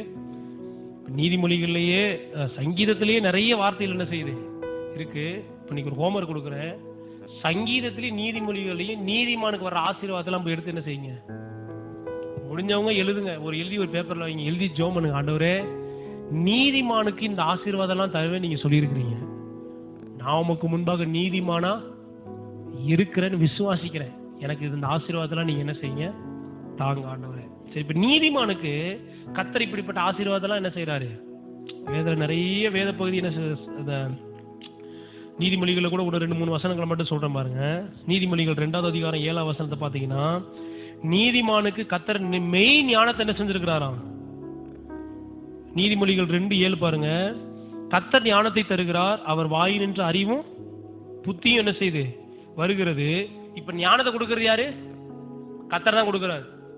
ஒரு யாக்கோப்பு 1:5 வாசத்தை பாத்தீங்கன்னா, ஒருவன் ஞானத்தில் குறைவனவனாய் இருந்தால் யாவருக்கும் சம்பூர்ணமாய் கொடுக்கிறவரும் ஒருவரையும் கடிந்து கொள்ளாதவருமாகி தேவனிடத்தில் கேட்க கடவன். அப்பொழுது அவனுக்கு என்னது? கர்த்தர் என்ன செய்யறாரு? ஞானத்தை கர்த்தர் தான் கொடுக்கிறாருங்க. உங்க பிள்ளைகளுக்காக ஞானம் இல்லைன்னு சொல்லாதீங்க. உங்க பிள்ளைகளுக்காக நீங்க கர்த்தர்ட்ட ஜெபம் பண்ணணும். ஆண்டவரே, என் பிள்ளைகளுக்கு ஞானத்தை என்ன செய்யுங்க. ஏன்னா ஞானம் யார் கையில இருக்கு? கர்த்தர்கிட்ட இருக்கு. புத்தி இல்லைன்னு சொல்லக்கூடாது, அறிவு இல்லைன்னு சொல்லக்கூடாது. இதெல்லாம் யார்கிட்ட இருக்கு? அப்ப எப்படி ஜெபம் பண்ணணும்? ஆண்டவரே, என் பிள்ளைகளுக்கு என்ன செய்யுங்க. கணவரு கூட ஜெபம் பண்ணணும். ஆண்டவரே, என் கணவருக்கு எதை கொடுங்க? ஞானத்தை, புத்திய கொடுங்க ஆண்டவரே. குடும்பத்தை நல்லா நடத்துறதுக்கு தேவையான ஞானத்தை கணவன் ஜெபம் பண்ணணும். ஆண்டவரே, யார் தான் வீட்டை கட்ட முடியும்? மனைவி. எந்த மனைவி கட்டுறாங்க? புத்தி உள்ள ஸ்திரீ தான் ஆண்டவரே வீட்டை கட்டுறாங்க. என் பொண்டாட்டி, என் மனைவியை கொஞ்சம் புத்தி உள்ள ஸ்திரீயா, கொஞ்சம் புத்தி இன்னும் கொஞ்சம் என்ன செய்யுங்க, நல்ல சேலையை கொடுங்க, நல்ல சுடிதாரை கொடுங்கன்னே ஜெபம் பண்ணிட்டு இருக்க கூடாது. ஆண்டவரே, எதை கொடுங்க? ஞானத்தை கொடுங்க ஆண்டவரே, புத்திய. ஏன்னா அது இல்லைன்னு வச்சுக்கோங்களேன், எவ்வளவு நல்ல சுடிதார் 4 நாள் என்ன செஞ்சிடும், ஒண்ணுமில்லாம போயிடும். அது எவ்வளவு பணம் வந்தாலும் ஒண்ணுமே. ஆண்டவரே, பணத்தை கொடுங்க, பணத்தை கொடுங்கன்னு கேட்கறீங்க. நிறைய பேர் ஜெபம் பண்றாங்க. நம்ம கேட்க வேண்டியது, ஆண்டவரே, கர்த்தர் என் கையில கொடுக்குற அந்த பணத்தை ஞானமாய் பயன்படுத்த எனக்கு அறிவையும் புத்தியும் கொடுங்கன்னு கேட்கணும். அப்படி நீங்க கேட்டீங்கன்னா, ஞானமும் புத்தியும் இருந்துச்சுன்னா, கொஞ்சம் வருமானமா இருந்தா கூட அது அற்புதமாய் நீங்க செலவு செய்யறவங்களா இருப்பீங்க. நிறைய பேருக்கு ஆண்டவர் நிறைய கேட்கிறாரு, ஆண்டவர் கொடுக்குறாரு, பணத்தை கேட்கறாங்க, அள்ளி என்ன செய்யறாரு. ஆனா இந்த எது இல்ல, ஞானமும் புத்தி இல்லாதனால எப்படி வருதுன்னு தெரியல, எப்படி போகுதுன்னு தெரியல. இதான் நிறைய குடும்பத்தில், நிறைய கிறிஸ்தவ குடும்பத்தில் அதான் நடக்குது. பணம் வருது, ஆசீர்வாதம் வருது, ஆனா எங்கிட்டு போகுதுன்னு நல்ல சம்பளம் வர்ற மாதிரி இருக்கு, நல்ல நல்ல விவசாயத்துல நல்ல பலன் வர்ற மாதிரி இருக்கு, ஆனா எங்கிட்ட என்ன செய்ய தெரியல. ஏன் தெரியலன்னா, அதை செலவு செய்வதற்கான ஞானமும் புத்தியும். அப்ப கணவனுக்காக மனைவிக்காக எதுக்கு ஜெபம் பண்ணணும்? ஞானமும் புத்தி. வேதத்துல நீங்க நீதிமொழி 18 வாசித்து பாத்தீங்கன்னா, மனைவியை கண்டடைகிறவன் எதை கண்டடைகிறானா? நன்மையை கண்டடைகிறான். மேல எதை மனைவி நல்ல மனைவின்னு யாருன்னா, அதுக்கு மேல உள்ள வசனத்தை பாத்தீங்கன்னா, எந்த மனைவி புத்தியாய் நடக்கிறாளோ, எந்த மனைவி ஞானமாய் நடந்து கொள்கிறாரோ, அவள்தான் யாரு? நல்ல மனைவின்னு வேதம் சொல்லுது. அப்ப அதுக்காக நம்ம என்ன செய்யணும்? ஜெபிக்கணும். ஞானத்துக்காக, புத்திக்காக. இப்ப ஞானத்தை யார் கொடுக்கிறது? கர்த்தர் கொடுக்கிறாரு. எல்லாத்துக்கும் ஞானத்தை கொடுக்கிறாரு. ஆனா நீதிமானுக்கு ஆண்டவன் ஸ்பெஷலா ஒண்ணு என்ன செய்யறாரு? மற்றவங்களுக்கெல்லாம் ஞானம், கேட்கறவங்களுக்கெல்லாம் ஞானம் கிடைக்குது. புரியுதா? யார் ஆண்டவர்கிட்ட ஞானத்தை கேட்டாலும் கர்த்தர் என்ன பண்றாரு? ஞானத்தை கொடுக்கிறாரு. ஆனா நீதிமானுக்கு கர்த்தர் ஸ்பெஷலா ஒண்ணு என்ன செஞ்சிருக்காரு? அது என்னன்னு பாருங்க. 7ஆம் வசனம் பாருங்க. 6 கர்த்தர் ஞானத்தை தருகிறார், அவர் வாயினின்று அறிவும் புத்தியும் வரும். நீதிமான்களுக்கென்று மெய் ஞானத்தை வைத்திருக்கிறார், உத்தமமாய் நடக்கிறவர்களுக்கு அவர் கேடகமாய் இருக்கிறார். எல்லாம் சொல்லுங்க, நீதிமானுக்கு என்னத்தை வச்சிருக்கிறாரு? மெய் ஞானம் வச்சிருக்கிறாங்க. அப்படின்னா நல்ல ஞானத்தை, உண்மையான ஒரு ஞானத்தை கர்த்தர் என்ன செஞ்சிருக்கிறாரு? கர்த்தர் வைத்திருக்கிறார். அது நம்ம ஆண்டவர்ட்ட என்ன செய்யணும்? கேட்கணும். 3வது அதிகாரம் 32வது வசனம் நினைக்கிறேன். 3:32 பாருங்க. நீதிமொழிகள் 3:32. மாறுபாடு உள்ளவன் கர்த்தருக்கு அருவருப்பானவன், நீதிமான்களோட அவருடைய ரகசியம் இருக்குது. யாரு கூட கர்த்தர் சீக்கிரட்டை பகிர்ந்து கொள்றாரு? நீதிமான் கூட தான் ரகசியங்களை கர்த்தர் பகிர்ந்து கொள்றாரு. ஆபிரகாமை பார்த்தோம். சோதம் குமாராவை ஆண்டவர் அழிக்க போகும்போது அதை யார்கிட்ட சொல்றாரு? ஆபிரகாம்கிட்ட சொல்றாரு. எப்படி சொல்றாருன்னா, என் சிநேகிதனாகி ஆபிரகாமுக்கு அதை மறைப்பேனோ அப்படின்றாரு. அப்படின்னா அவருக்கு சொல்லாம என்ன செய்ய முடியாது. உண்மையான சிநேகம்ன்றது என்னன்னா மறைக்க முடியாது. அதான் உண்மையான சிநேகம். புரியுதா? குடும்பத்துல உண்மையான அன்புன்னா ஒருத்தருக்கு ஒருத்தர் என்ன செய்ய மாட்டாங்க, மறைக்க. ஒளிவு மறைவு இருக்கு அப்படின்னா அது உண்மையான அன்பு. அன்பு எல்லாத்தையும் வெளிப்படுத்தும். அன்பு எல்லாத்தையும் என்ன செய்யும்? ஓப்பனா சொல்லும். அப்ப இங்க பாருங்க, கர்த்தர் நீதிமானோட என்ன இருக்கு? ரகசியங்களை கர்த்தர் பகிர்ந்து கொள்றாருன்னா நீதிமான்கிட்ட தான் கர்த்தர் பகிர்ந்து கொள்வார். அல்லேலூயா. இன்னைக்கு நிறைய பேர் ஜெபிக்கிறாங்க, ஆண்டவரே வருங்காரியங்களுக்கு வெளிப்படுத்துங்க. எல்லாருக்கும் ஆண்டவர் வெளிப்படுத்துறது இல்லை. ஏன்னா அவர் ஜெபிக்கிற எல்லாரும் நீதிமான்களா இருப்பதில்லை. பாவி கூட ஜெபிக்கிறான். உண்மையா இல்லையா? இல்லையா? எத்தனையோ இயேசுவை அறியாதவர்கள் கூட என்ன செய்யறாங்க? இன்னைக்கு ஜெபிச்சுட்டு இருக்காங்களா? கூப்பிட்டு இருக்காங்களா? கடவுளே கண்ணோக்கி பாருன்னு கேட்கறாங்களா இல்லையா?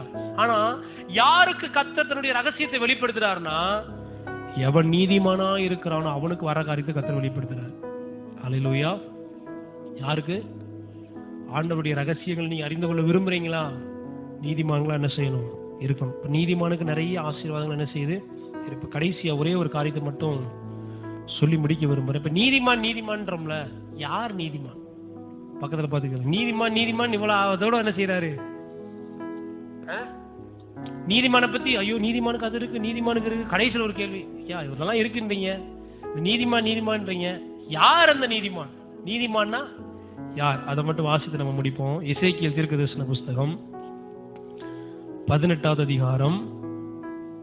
எசேக்கியேல் தீர்க்கதரிசன புஸ்தகம் 18. ஏன்னா நீதிமான்னா யாருன்னு என்ன செய்யணும் தெரியும். ஏன்னா எல்லாரும் நீதிமான் என்ன செய்யறாங்க? இன்னைக்கு பாவம் செய்யறவங்க கூட சொல்றான். எப்படி சொல்றான் தெரியுமா? நான் விசுவாசிக்கிறேன், நான் நீதிமானா இருக்கிறேன். யாரு? பாவி கூட என்ன சொல்லிட்டு இருக்கான் இன்னைக்கு? நான் நம்புகிறேன், நான் நீதிமானா இருக்கிறேன். இல்ல, வேதம் யாரை நீதிமான் என்ன செய்யணும் பார்க்கணும். ஓகே, எசேக்கியேல் 18. இந்த வசனம் எப்பயும் உங்க மைண்டுக்குள்ள என்ன செய்யணும்? ஏன்னா நீதிமான் ஆசீர்வதிக்கப்படுகிற நீதிமானுக்கு கர்த்தர் வச்சிருக்கிற ஆசீர்வாதத்தை குறித்து தான் வரனால நான் பேச போறேன். அப்ப நீதிமான்னா யாருன்னு உங்க மைண்ட்ல என்ன செய்யணும்? இருக்கணும். வாசிங்க 18வது அதிகாரம். எல்லாரும் எடுங்க பார்ப்போம் அந்த வேத பகுதி. எசேக்கியேல் என்னோட பைபிள்ல 1089 பக்கம். உங்க பைபிள் எத்தனாவது பக்கத்துல இருக்கு? 979 பக்கம். எல்லாம் எடுத்துட்டீங்களா? எசேக்கியேல் அந்த அதிகாரத்தையே நீங்க போய் என்ன செய்யலாம்? வாசித்து பார்க்கலாம். அந்த அதிகாரத்தையே போய் வாசித்து பாருங்க. ஆனா இப்ப 18வது அதிகாரம் அதனுடைய 5வது வசனத்துல இருந்து 9வது வசனம் வரைக்கும் எல்லாரும் எடுங்க பார்ப்போம். எசேக்கியேல் 18வது அதிகாரம் 5 முதல் 9 வரையுள்ள வாசிங்க. ஓகே. ஒருவன் நீதிமானா இருந்து நியாயத்தையும் நீதியும் செய்து மலைகளின் மேல் சாப்பிடாமலும். நீதிமானுக்கு இருக்கிற அடையாளம் என்னது? மலைகள்னா என்னது? விக்கிரகங்களுக்கு படைக்கப்பட்டது போய் அவன் என்ன செய்ய மாட்டான். ஒருத்தவங்க சாமி கும்பிட்டுருக்காங்கன்னு தெரியுது, ஒருத்தவங்க விக்கிரகத்துக்கு படைச்சிருக்காங்கன்னு தெரியுதுன்னா துணிகரமா போய் என்ன செய்யக்கூடாது, அதை அவன் சாப்பிட மாட்டான். அடுத்து மலைகளின் மேல் சாப்பிடாம, சும்மா கண்ட இடத்துல தேவ பிள்ளைங்க நான் சொல்றேன் பாருங்க, குடுக்கிற இடத்துல வாங்கி என்ன செய்யக்கூடாது, சாப்பிட. எனக்கு தெரிஞ்ச ஊழியக்காரர் இருக்காங்க, சாப்பாட்டுல ரொம்ப கவனமா என்ன செய்வாரு, இங்க வந்திருக்கிறாரு, பேரை சொல்ல விரும்பல, நாங்க சாப்பாடு செஞ்சு கொடுத்தா கூட அதை 10 தடவை ஜோம் பண்ணிட்டு தான் என்ன செய்வாரு. ஏன்னா அவர் விடுதலை ஊழியம் செய்யறாரு, அவ்வளவு கவனமா என்ன செய்யறாரு. ஏன்னா பிசாசு எப்படி உள்ள ஒரு சாபத்தீடானதை கொண்டு போறான்னு என்ன செய்யாது தெரியாது. அதனால ரட்சிக்கப்படாதவங்க வீட்டுல அவிசுவாசிகள்கிட்ட விக்கிரகங்களுக்கு படைச்சதை போய் என்ன செய்யக்கூடாது, அதை வாங்கி. அப்போஸ்தலனாகிய புதிய ஏற்பாட்டுல அப்படிலாம் ஒண்ணும் இல்ல, புதிய ஏற்பாட்டுலயும் அப்போஸ்தலனாகிய பவுல் சொல்றாரு, விக்கிரகங்களுக்கு படைக்கப்பட்டதை குறித்து ஜாக்கிரதையா இருங்க அப்படின்னு என்ன செய்யறாரு. விக்கிரகங்களுக்கு படைச்சதை நம்ம என்ன செய்யக்கூடாது, பூசை பண்ணது அதெல்லாம் நம்ம என்ன செய்யக்கூடாது, சாப்பிடக்கூடாது. அதான் மலைகளின் மேல் சாப்பிடாமலும், அடுத்து இஸ்ரவேல் வம்சத்தாரின் நரகலான விக்கிரகங்களுக்கு நேராக தன் கைகளை ஏறெடுக்காமலும். அப்படின்னா என்னது? விக்கிரகங்களுக்கு நேரா நம்மால் இருப்பான், சிலுவையை பார்த்தோன்னா இங்கேயும் ஒரு கும்பிடு போடுவான், இயேசுநாதர் படத்தை பார்த்தோன்னா அங்கிட்டும் ஒரு கும்பிடு என்ன செய்வான்? அப்படி போடக்கூடாது. நரகலான விக்கிரகங்கள் இதெல்லாம் என்னது? ஏசப்பா படத்தை வச்சு கும்பிடுறது சரியா தவறா? கும்பிடலாம். பர்சில் கூட நிறைய பேர் என்ன செஞ்சிருக்காங்க. சரியா தவறா? தவறு. தேவனுக்கு ரூபமே இல்ல. சிலுவைய கும்பிடுறது தவறா சரியா? எத்தனை பேர் சரின்றீங்க? சிலுவை ஒரு புனித அடையாளமா இருக்கு இல்ல. சிலுவையில ஆண்டரை மறிக்க வச்சாங்க. அதுல அவர் தூக்கி போட்டு கொண்டாங்க. அதுக்காக அது என்னது? அது ஒரு புனிதமானது கிடையாது. ஆமா, ஏசப்பாவை கைத்துல தொங்க விட்டுருந்தாங்கன்னா கயிறு கட்டி தொங்கிட்டு இருக்க முடியுமா? இப்ப ஏசப்பாவை சிலுவையில் அரைஞ்சாருன்ட்டு சிலுவை போட்டிருக்காங்க. இப்ப ஏசப்பாவை தூக்குற மாட்டிருந்தாங்க, அப்ப என்ன பண்ணுவது? கழுத்துல ஒரு தூக்கு கயிறை மாட்டிட்டு புனிதத்தின் அடையாளம் சொல்ல முடியுமா? இல்ல. அதெல்லாம் இல்ல. கர்த்தருடைய வார்த்தை ஆவியானவருக்கு ரூபமே. தேவனே சொல்லிட்டாரு, எனக்கு அடையாளமாக ஒரு ரூபத்தையும் என்ன செய்யக்கூடாது. யாத்திராகமம் 20வது அதிகாரத்துல போய் வாசித்து பாருங்க. ஒரு சுரூபத்தையும் ஒரு விக்கிரத்தையும் உனக்காக நீ என்ன செய்யக்கூடாது, உண்டாக்க கூடாது. அப்ப பாருங்க, உண்டாக்குறதே தப்பு இல்லையா? அதுவும் தப்பு. இப்ப இங்க என்ன சொல்லப்பட்டிருக்கு? கண்ணை கூட என்ன செய்யக்கூடாதான். அங்க ஒரு கோயில் இருக்கு அப்படின்ட்டு அங்க கூட நம்ம கும்பிடக்கூடாது. புரியுதா? அவன் யாரு?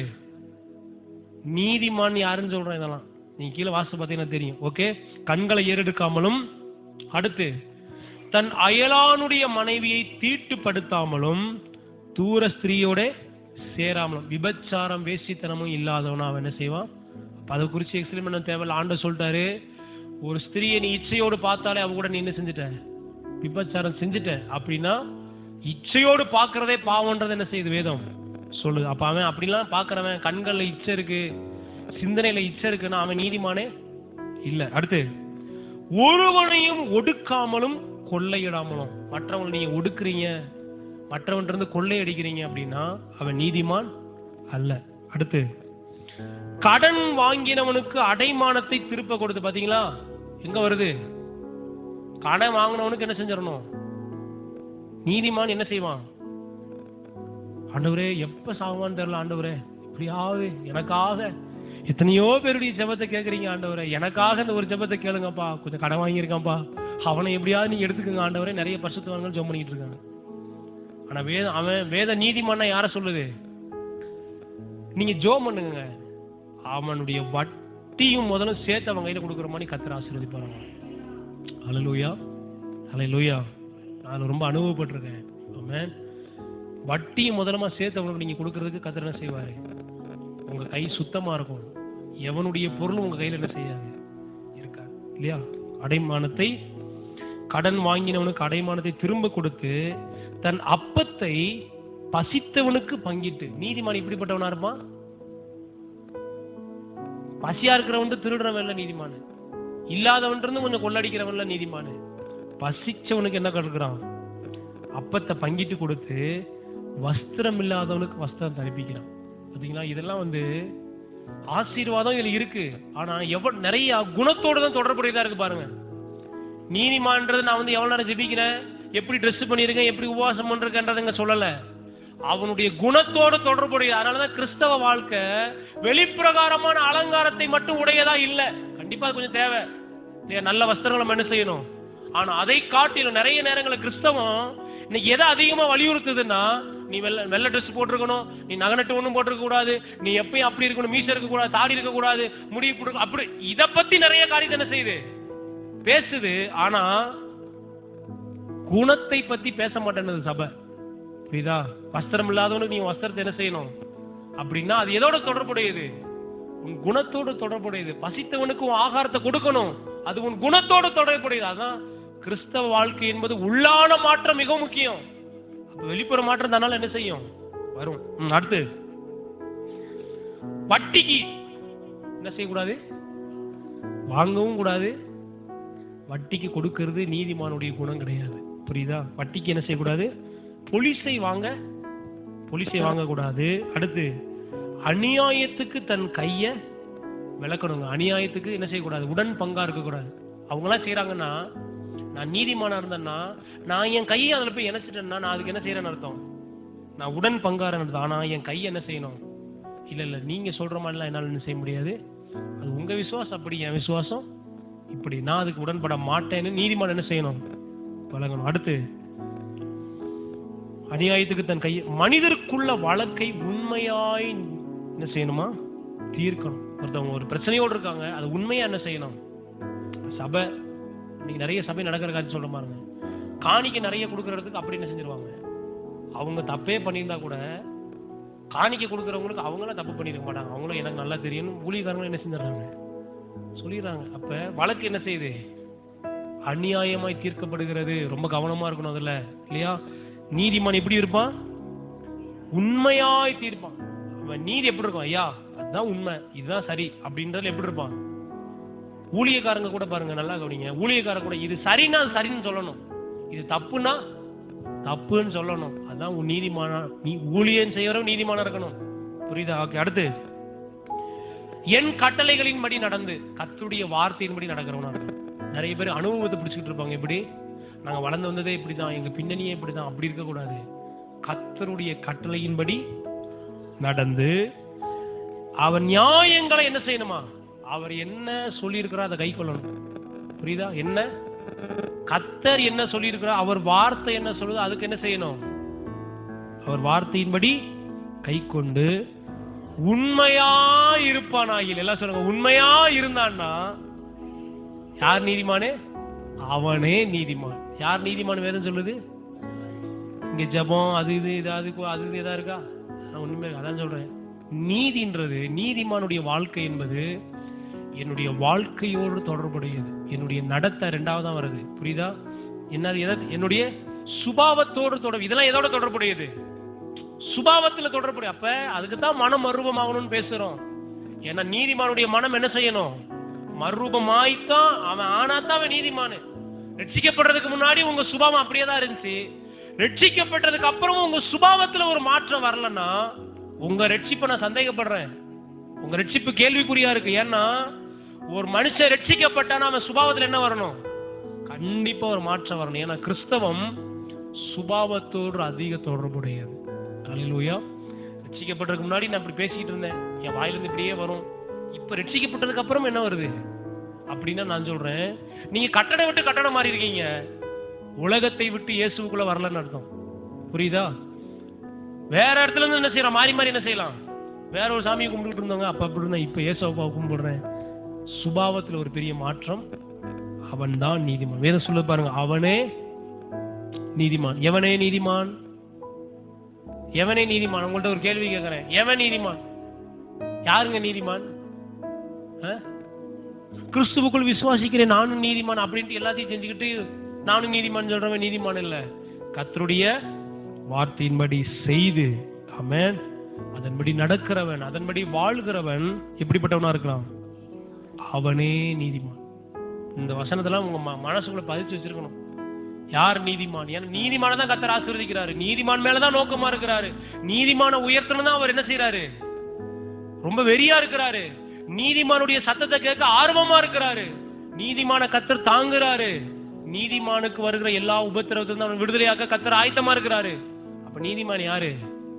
இதெல்லாம் ஒவ்வொரு நாளும் வச்சு பார்க்கணும். ஆண்டவரே என்ன செய்யறேன் நானு இப்படி கட்டளைகளின்படி. நிறைய பேர் எல்லாம் வாரிலாம் வழங்குவாங்க நல்லா, ஆனா கர்த்தர் சொல்றதை என்ன செய்ய மாட்டாங்க? கர்த்தருக்கு ஆலோசனை கேட்க மாட்டாங்க. நல்ல ஏழைகளுக்கு கொடுப்பாங்க, ட்ரெஸ் எல்லாம் வாங்கி. அப்படியே கிறிஸ்துமஸ் நியூ இயர் வந்தா அப்படியே போட்டாவா தான் என்ன செய்யும்? அங்க கொடுத்தேன் இங்க கொடுத்தேன்னு சொல்லுவாங்க, ஆனா என்ன இருக்காது? உண்மையா இருக்க மாட்டாங்க. புரியுதா? இது எல்லாமே ஒரு தேவ பிள்ளைக்கு அவசியமான. அப்படி ஒரு மனுஷன் வாழ்ந்தான்னா நிச்சயமாக கர்த்தர் அவனை உயர்த்துகிற ஒரு காலம் இது. ஆமென். எல்லாம் சொல்றோம், நீதிமான் பனையை போல செழித்து கேதுருவை போல வளருகிற ஒரு காலம் கர்த்தர் தேடிட்டு இருக்கார் இன்னைக்கு உலகத்துல.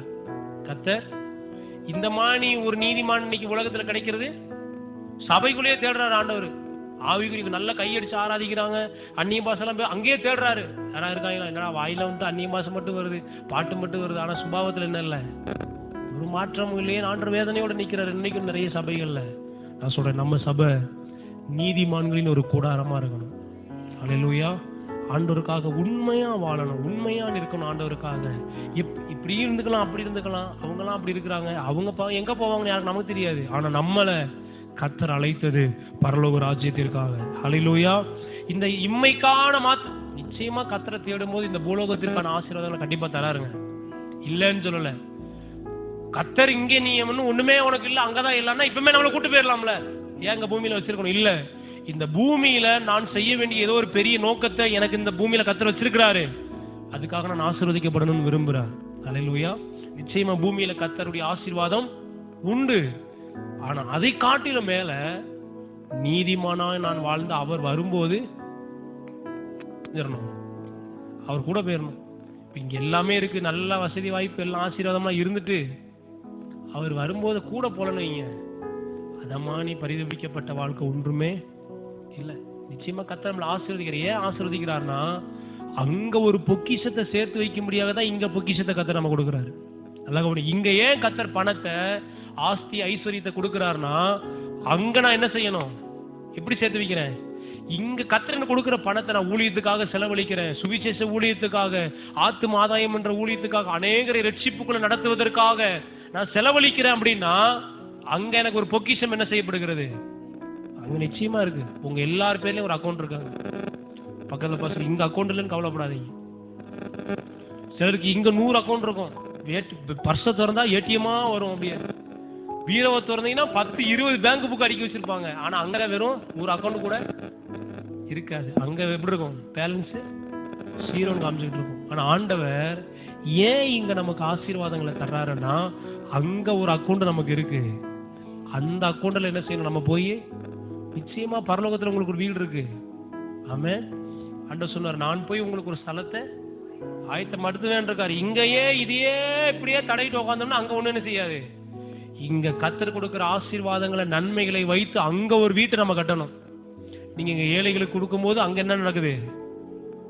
இங்க நீங்க எளியவர்களுக்கு உதவி செய்யும். அதான் இங்க வேதம் நீதிமான் அப்படிதான் செய்யறான். நீதிமான் என்ன பண்றான்? இறங்கி கடன் கொடுக்கறான். எதிர்பார்த்து கடன் கொடுக்கல. என்ன செய்யறான்?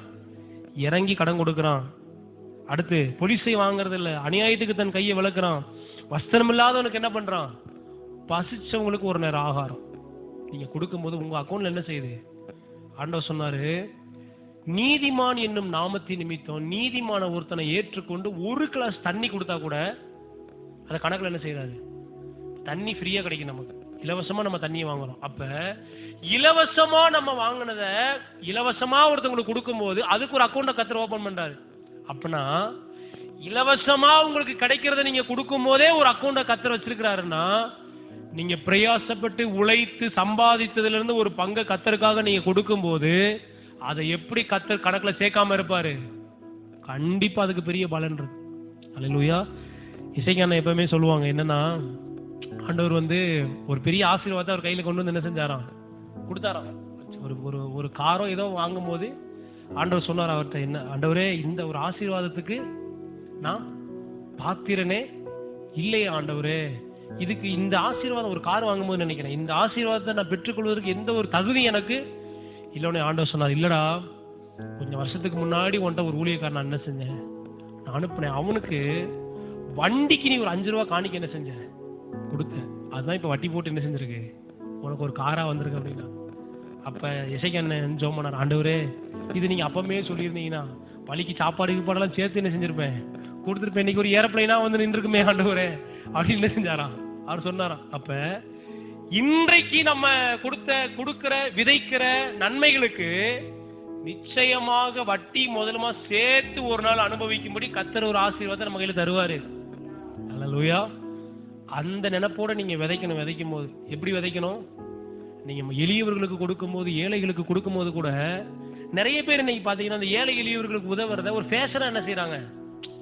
ஒரு ஃபேஷனா அப்படியே ஒரு போட்டோ எடுத்து இல்லாதவங்களுக்கு நாங்க என்ன செஞ்சுக்கிட்டு இருக்கோம், அரிசி பருப்புலாம் வாங்கி கொடுக்குறோம் அப்படின்னு ஃபேஷனா காமிக்கிறாங்க. இல்ல இல்ல, என்ன மைண்ட்ல இருக்கும்னா, நான் கொடுக்கறத கர்த்தர் எனக்கு 100 மடங்கா திரும்ப நிச்சயமா என் வாழ்க்கையில தர போறாரு அப்படின்ற ஒரு நினைப்போட நீங்க விதைக்கணும். காணிக்கும் அப்படிதான். விதைக்கும் போது கர்த்தருக்கு நம்ம கொடுக்கிறோம் அப்படின்னு கொடுக்க கூடாது. கர்த்தருக்காக நம்ம காசெல்லாம் வாங்கி அவர் அங்க என்ன செஞ்சுட்டு இருக்காரு? நம்ம கிட்ட அப்படியே கேட்கிறாரு. இல்ல, கொடுப்பது எதை காண்பிக்குதுன்னா, கர்த்தரை நான் நேசிக்கிறேன், கர்த்தரை நான் கனம் பண்றேன்றதுக்கு அடையாளமா தான் என்ன செய்யறோம்? கொடுக்கல, விதைக்கிறோம். அதனால காணிக்கை எடுப்போம்னு சொல்லக்கூடாது. நிறைய சர்ச்சில் என்ன சொல்லுவாங்க, இப்பொழுது காணிக்கை எடுப்போம் அப்படி சொல்லக்கூடாது. இப்பொழுது கர்த்தருக்காக நம்ம விதைப்போம்னு சொல்லணும்.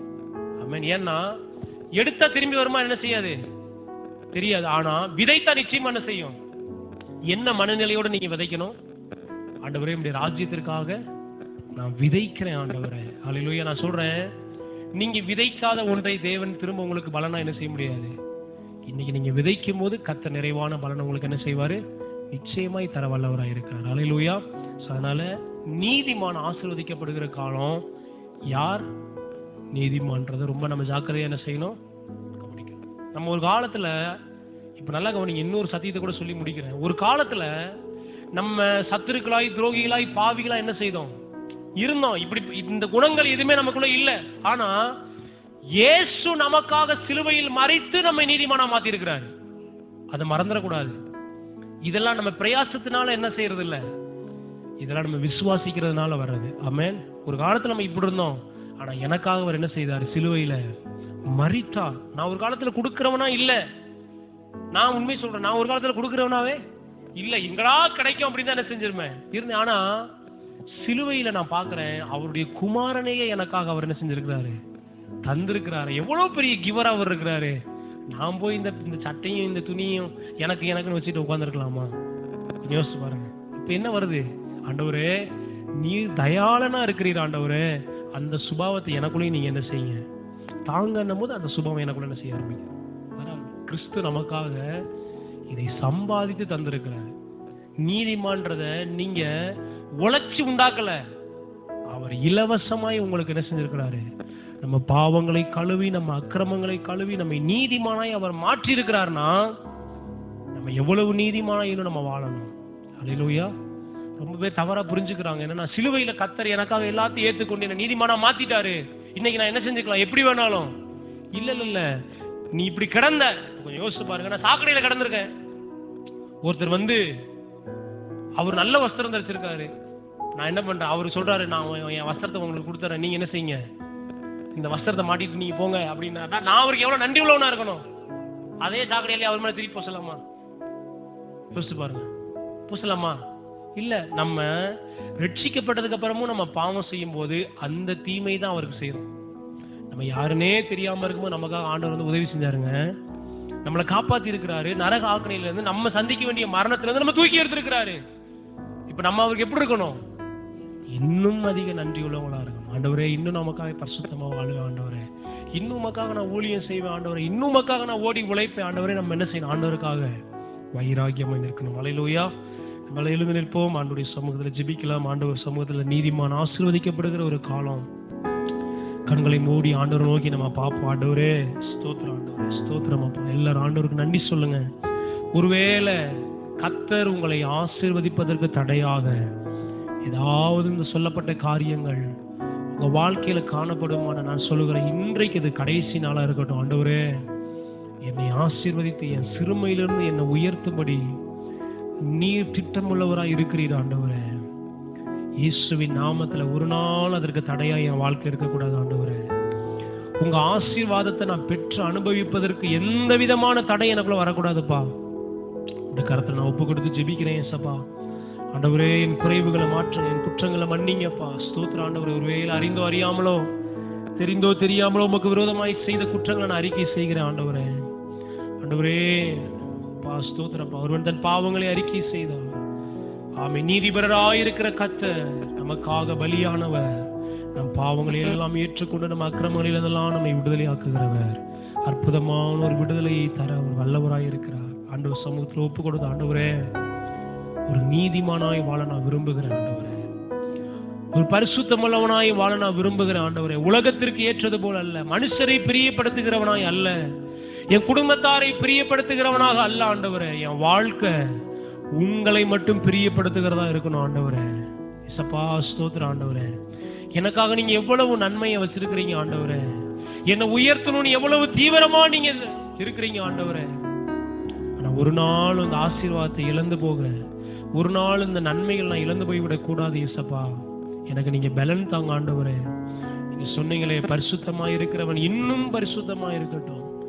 நீதி செய்கிறவன் இன்னும் நீதி செய்யட்டும்னு சொல்லி இருக்கிறீங்கப்பா. இன்னும் நான் நீதிமானாய் வாழணும் ஆண்டவரே. இன்னும் நான் உமக்காக உண்மையா இருக்கணும் ஆண்டவரே. உமக்காய் சாட்சியா இருக்கணும். நீங்க நிறைய ஜனங்க இதற்காகவோ வாழ்ந்து கொண்டிருக்கிறாங்க ஆண்டவரே. ஆனா ஒரு தெய்வ பிள்ளையாகிய நான் நீதிமானாய் இருந்து அநேகரை எரிய வைக்கிற ஒரு பாத்திரமாக, அநேகருக்கு ஆசீர்வாதமான ஒரு பாத்திரமா இருக்க எனக்கு நீங்க உதவி செய்யுங்க ஆண்டவரே. ஏதோ வாழ்ந்தோம் செத்தோம் போனோம் அப்படின்னு இல்லாம ஆண்டவரே, என்னை குறித்து தலைமுறைகள் பேசுகிற மாதிரி, என்னை குறித்து என் சந்ததி சாட்சி சொல்ற மாதிரி என் வாழ்க்கை ஆசீர்வதிக்கப்படணும் ஆண்டவரே. இந்த நான் சந்திக்கிற இந்த உலகத்தினுடைய காரியத்தையே பார்த்து பார்த்து என் வாழ்க்கை முடிஞ்சு போய்விடக் கூடாது ஆண்டவரே. என் விலையேற பெற்ற நேரத்தை இந்த ஒண்ணுமில்லாத காரியங்களுக்காகவே செலவழிச்சு நான் வீணடிச்சிடக் கூடாது ஆண்டவரே. பரலோகத்துல எனக்காக ஒரு வீடு ஆயத்தமா இருக்குது ஆண்டவரே. பரலோகத்துல எனக்காக ஒரு பொக்கிஷத்தை நீங்க சேர்த்து வச்சிருக்கிறீங்க அப்பா. அங்க என்னோட நிறைவான பலன் பெருகும்படி இங்க எனக்கு நீங்க ஆசீர்வாதத்தை கொடுக்குறீங்க, நன்மையை கொடுக்குறீங்க, என்னை உயர்த்த விரும்புறீங்க. அதை நான் ஒரு நாளும் தவற விட்டு விடக்கூடாது ஆண்டவரே. ஸ்தோத்திர ஆண்டவரே, எனக்கு நீங்க உதவி செய்யுங்க அப்பா. ஆண்டவரே, எனக்கு நீங்க உதவி செய்யுங்க ஆண்டவரே. எனக்கு மாத்திரம் இல்லை, என் பிள்ளைகளுக்கு, என் குடும்பத்தாருக்கு, என் சொந்த பந்தங்களுக்கு ஒரு பெரிய ஆசீர்வாதமாய் நான் மாறும்படி எனக்கு நீங்க உதவி செய்யுங்க ஆண்டவரே. என் வார்த்தை அல்ல, என் வாழ்க்கை அநேகரை ஆண்டவருக்குள்ள கொண்டு வரட்டும் ஆண்டவரே.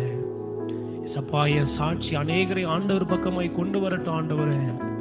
என்னை குறித்து கேள்விப்படுகிறவர் கர்த்தரை நம்பட்டும் ஆண்டவரே. அப்படிப்பட்ட ஒரு சாட்சி உள்ள பாத்திரமாய் எங்க ஒவ்வொருவரையும் நீங்க மாற்றுங்க ஆண்டவரே.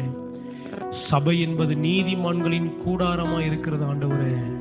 இந்த சபை அப்படிப்பட்ட நீதிமான்களின் கூடாரமா இருக்கட்டும் ஆண்டவரே. பாவத்திற்கும் அசுத்தத்திற்கும் தேவனுக்கு பிரியமில்லாத காரியத்திற்கும் இடம் இல்லை என்று நாங்க சொல்லுகிறோம் ஆண்டவரே. எங்களை இன்னும் பரிசுத்தப்படுத்துங்கப்பா. எங்க குறைவுகளை எங்க கிட்ட உணர்த்துங்க ஆண்டவரே.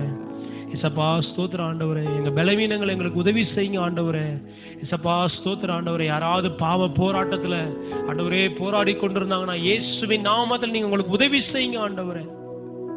கர்த்தாவே, இந்த வார்த்தையை கேட்டுக்கொண்டிருக்கிற ஒவ்வொரு பிள்ளைகளுக்காக நாங்க ஜெபிக்கிறோம் ஆண்டவரே. இயேசுவின் நாமத்துல ஒருவேளை பாவத்துல சிக்கி, அடிமைத்தனத்துல சிக்கி அவங்க வாழ்க்கையை தொலைத்து கொண்டிருப்பாரு. நான் இயேசுவின் நாமத்தில் நான் ஜெபிக்கிறேன் ஆண்டவரே. அற்புதமான ஒரு விடுதலை அந்த பிள்ளைகளுக்கு நீர் அனுப்புவீராக ஆண்டவரே. இசப்பா ஸ்தோத்திரம். நீதிமான் பனையை போல செழிப்பான்னு நீங்க சொல்லியிருக்கிறீங்க ஆண்டவரே.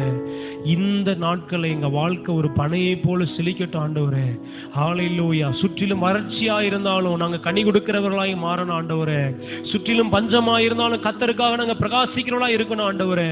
ஆண்டவரே, லீபனோனில் உள்ள கேதுருவை போல உயர வளர கர்த்தர் உதவி செய்யுங்கப்பா. எங்க ஆவிக்குரிய வாழ்க்கையில ஒரு பெரிய வளர்ச்சி ஆண்டவரே. எங்க ஜெப வாழ்க்கையில ஒரு பெரிய வளர்ச்சி, ஊழியத்துல ஒரு பெரிய வளர்ச்சி, ஆத்தும ஆதாயத்துல ஒரு பெரிய வளர்ச்சியை நாங்க பார்க்கணும் ஆண்டவரே. கர்த்தர் அப்படி ஒவ்வொருவருக்கும் நீங்க உதவி செய்யுங்க ஆண்டவரே. ஹல்லேலூயா. ஏதோ ஒரு கிறிஸ்தவன்ற பேர் எங்களுக்கு இருக்கக்கூடாது ஆண்டவரே. நீர் எங்களை பார்த்து நீதிமான் என்று சொல்லுகிற ஒரு பெயர் எங்களுக்கு வேணும் ஆண்டவரே. இசப்பா ஸ்தோத்திரம் ஆண்டவரே. நீங்க சொன்னீங்களே, நல்லது உண்மையும் உத்தமம் உள்ள ஊழியக்காரனே, கொஞ்சத்தில் நீ உண்மையாயிருந்தால் அநேகத்திற்கு உன்னை அதிகாரியாய் வைப்பேன் நீங்க ஆண்டவரே. எல்லாவற்றும் நாங்கள் ஆண்டவரே எசேக்கியேல் 18 வாசித்தோமே ஆண்டவரே. நீதிமான் எல்லாவற்றிலும் உண்மையாய் இருப்பான் என்று நாங்கள் பார்க்கிறோம் ஆண்டவரே. எங்க குடும்பத்துக்கு நாங்கள் உண்மையாய் இருக்கணும், எங்க பிள்ளைகளுக்கு நாங்கள் உண்மையாய் இருக்கணும். கணவன் மனைவிக்கு கர்த்தர் எங்களுக்கு தந்திருக்கிற ஆசீர்வாதங்களுக்கு, உடைமைகளுக்கு நாங்கள் உண்மையுள்ளவர்களாக இருக்க உதவி செய்யுங்க ஆண்டவரே. இந்த கரத்துல ஒப்பு கொடுக்கிறோம். அப்படி பிள்ளைகள் ஒவ்வொருவரையும் கர்த்தர் ஆசீர்வதிங்க, பலப்படுத்துங்க. இயேசுவின் நாமத்துல ஜெபித்து ஆசீர்வதிக்கிறோம் எங்கள் நல்ல பிதாவே. ஆமென், ஆமென்.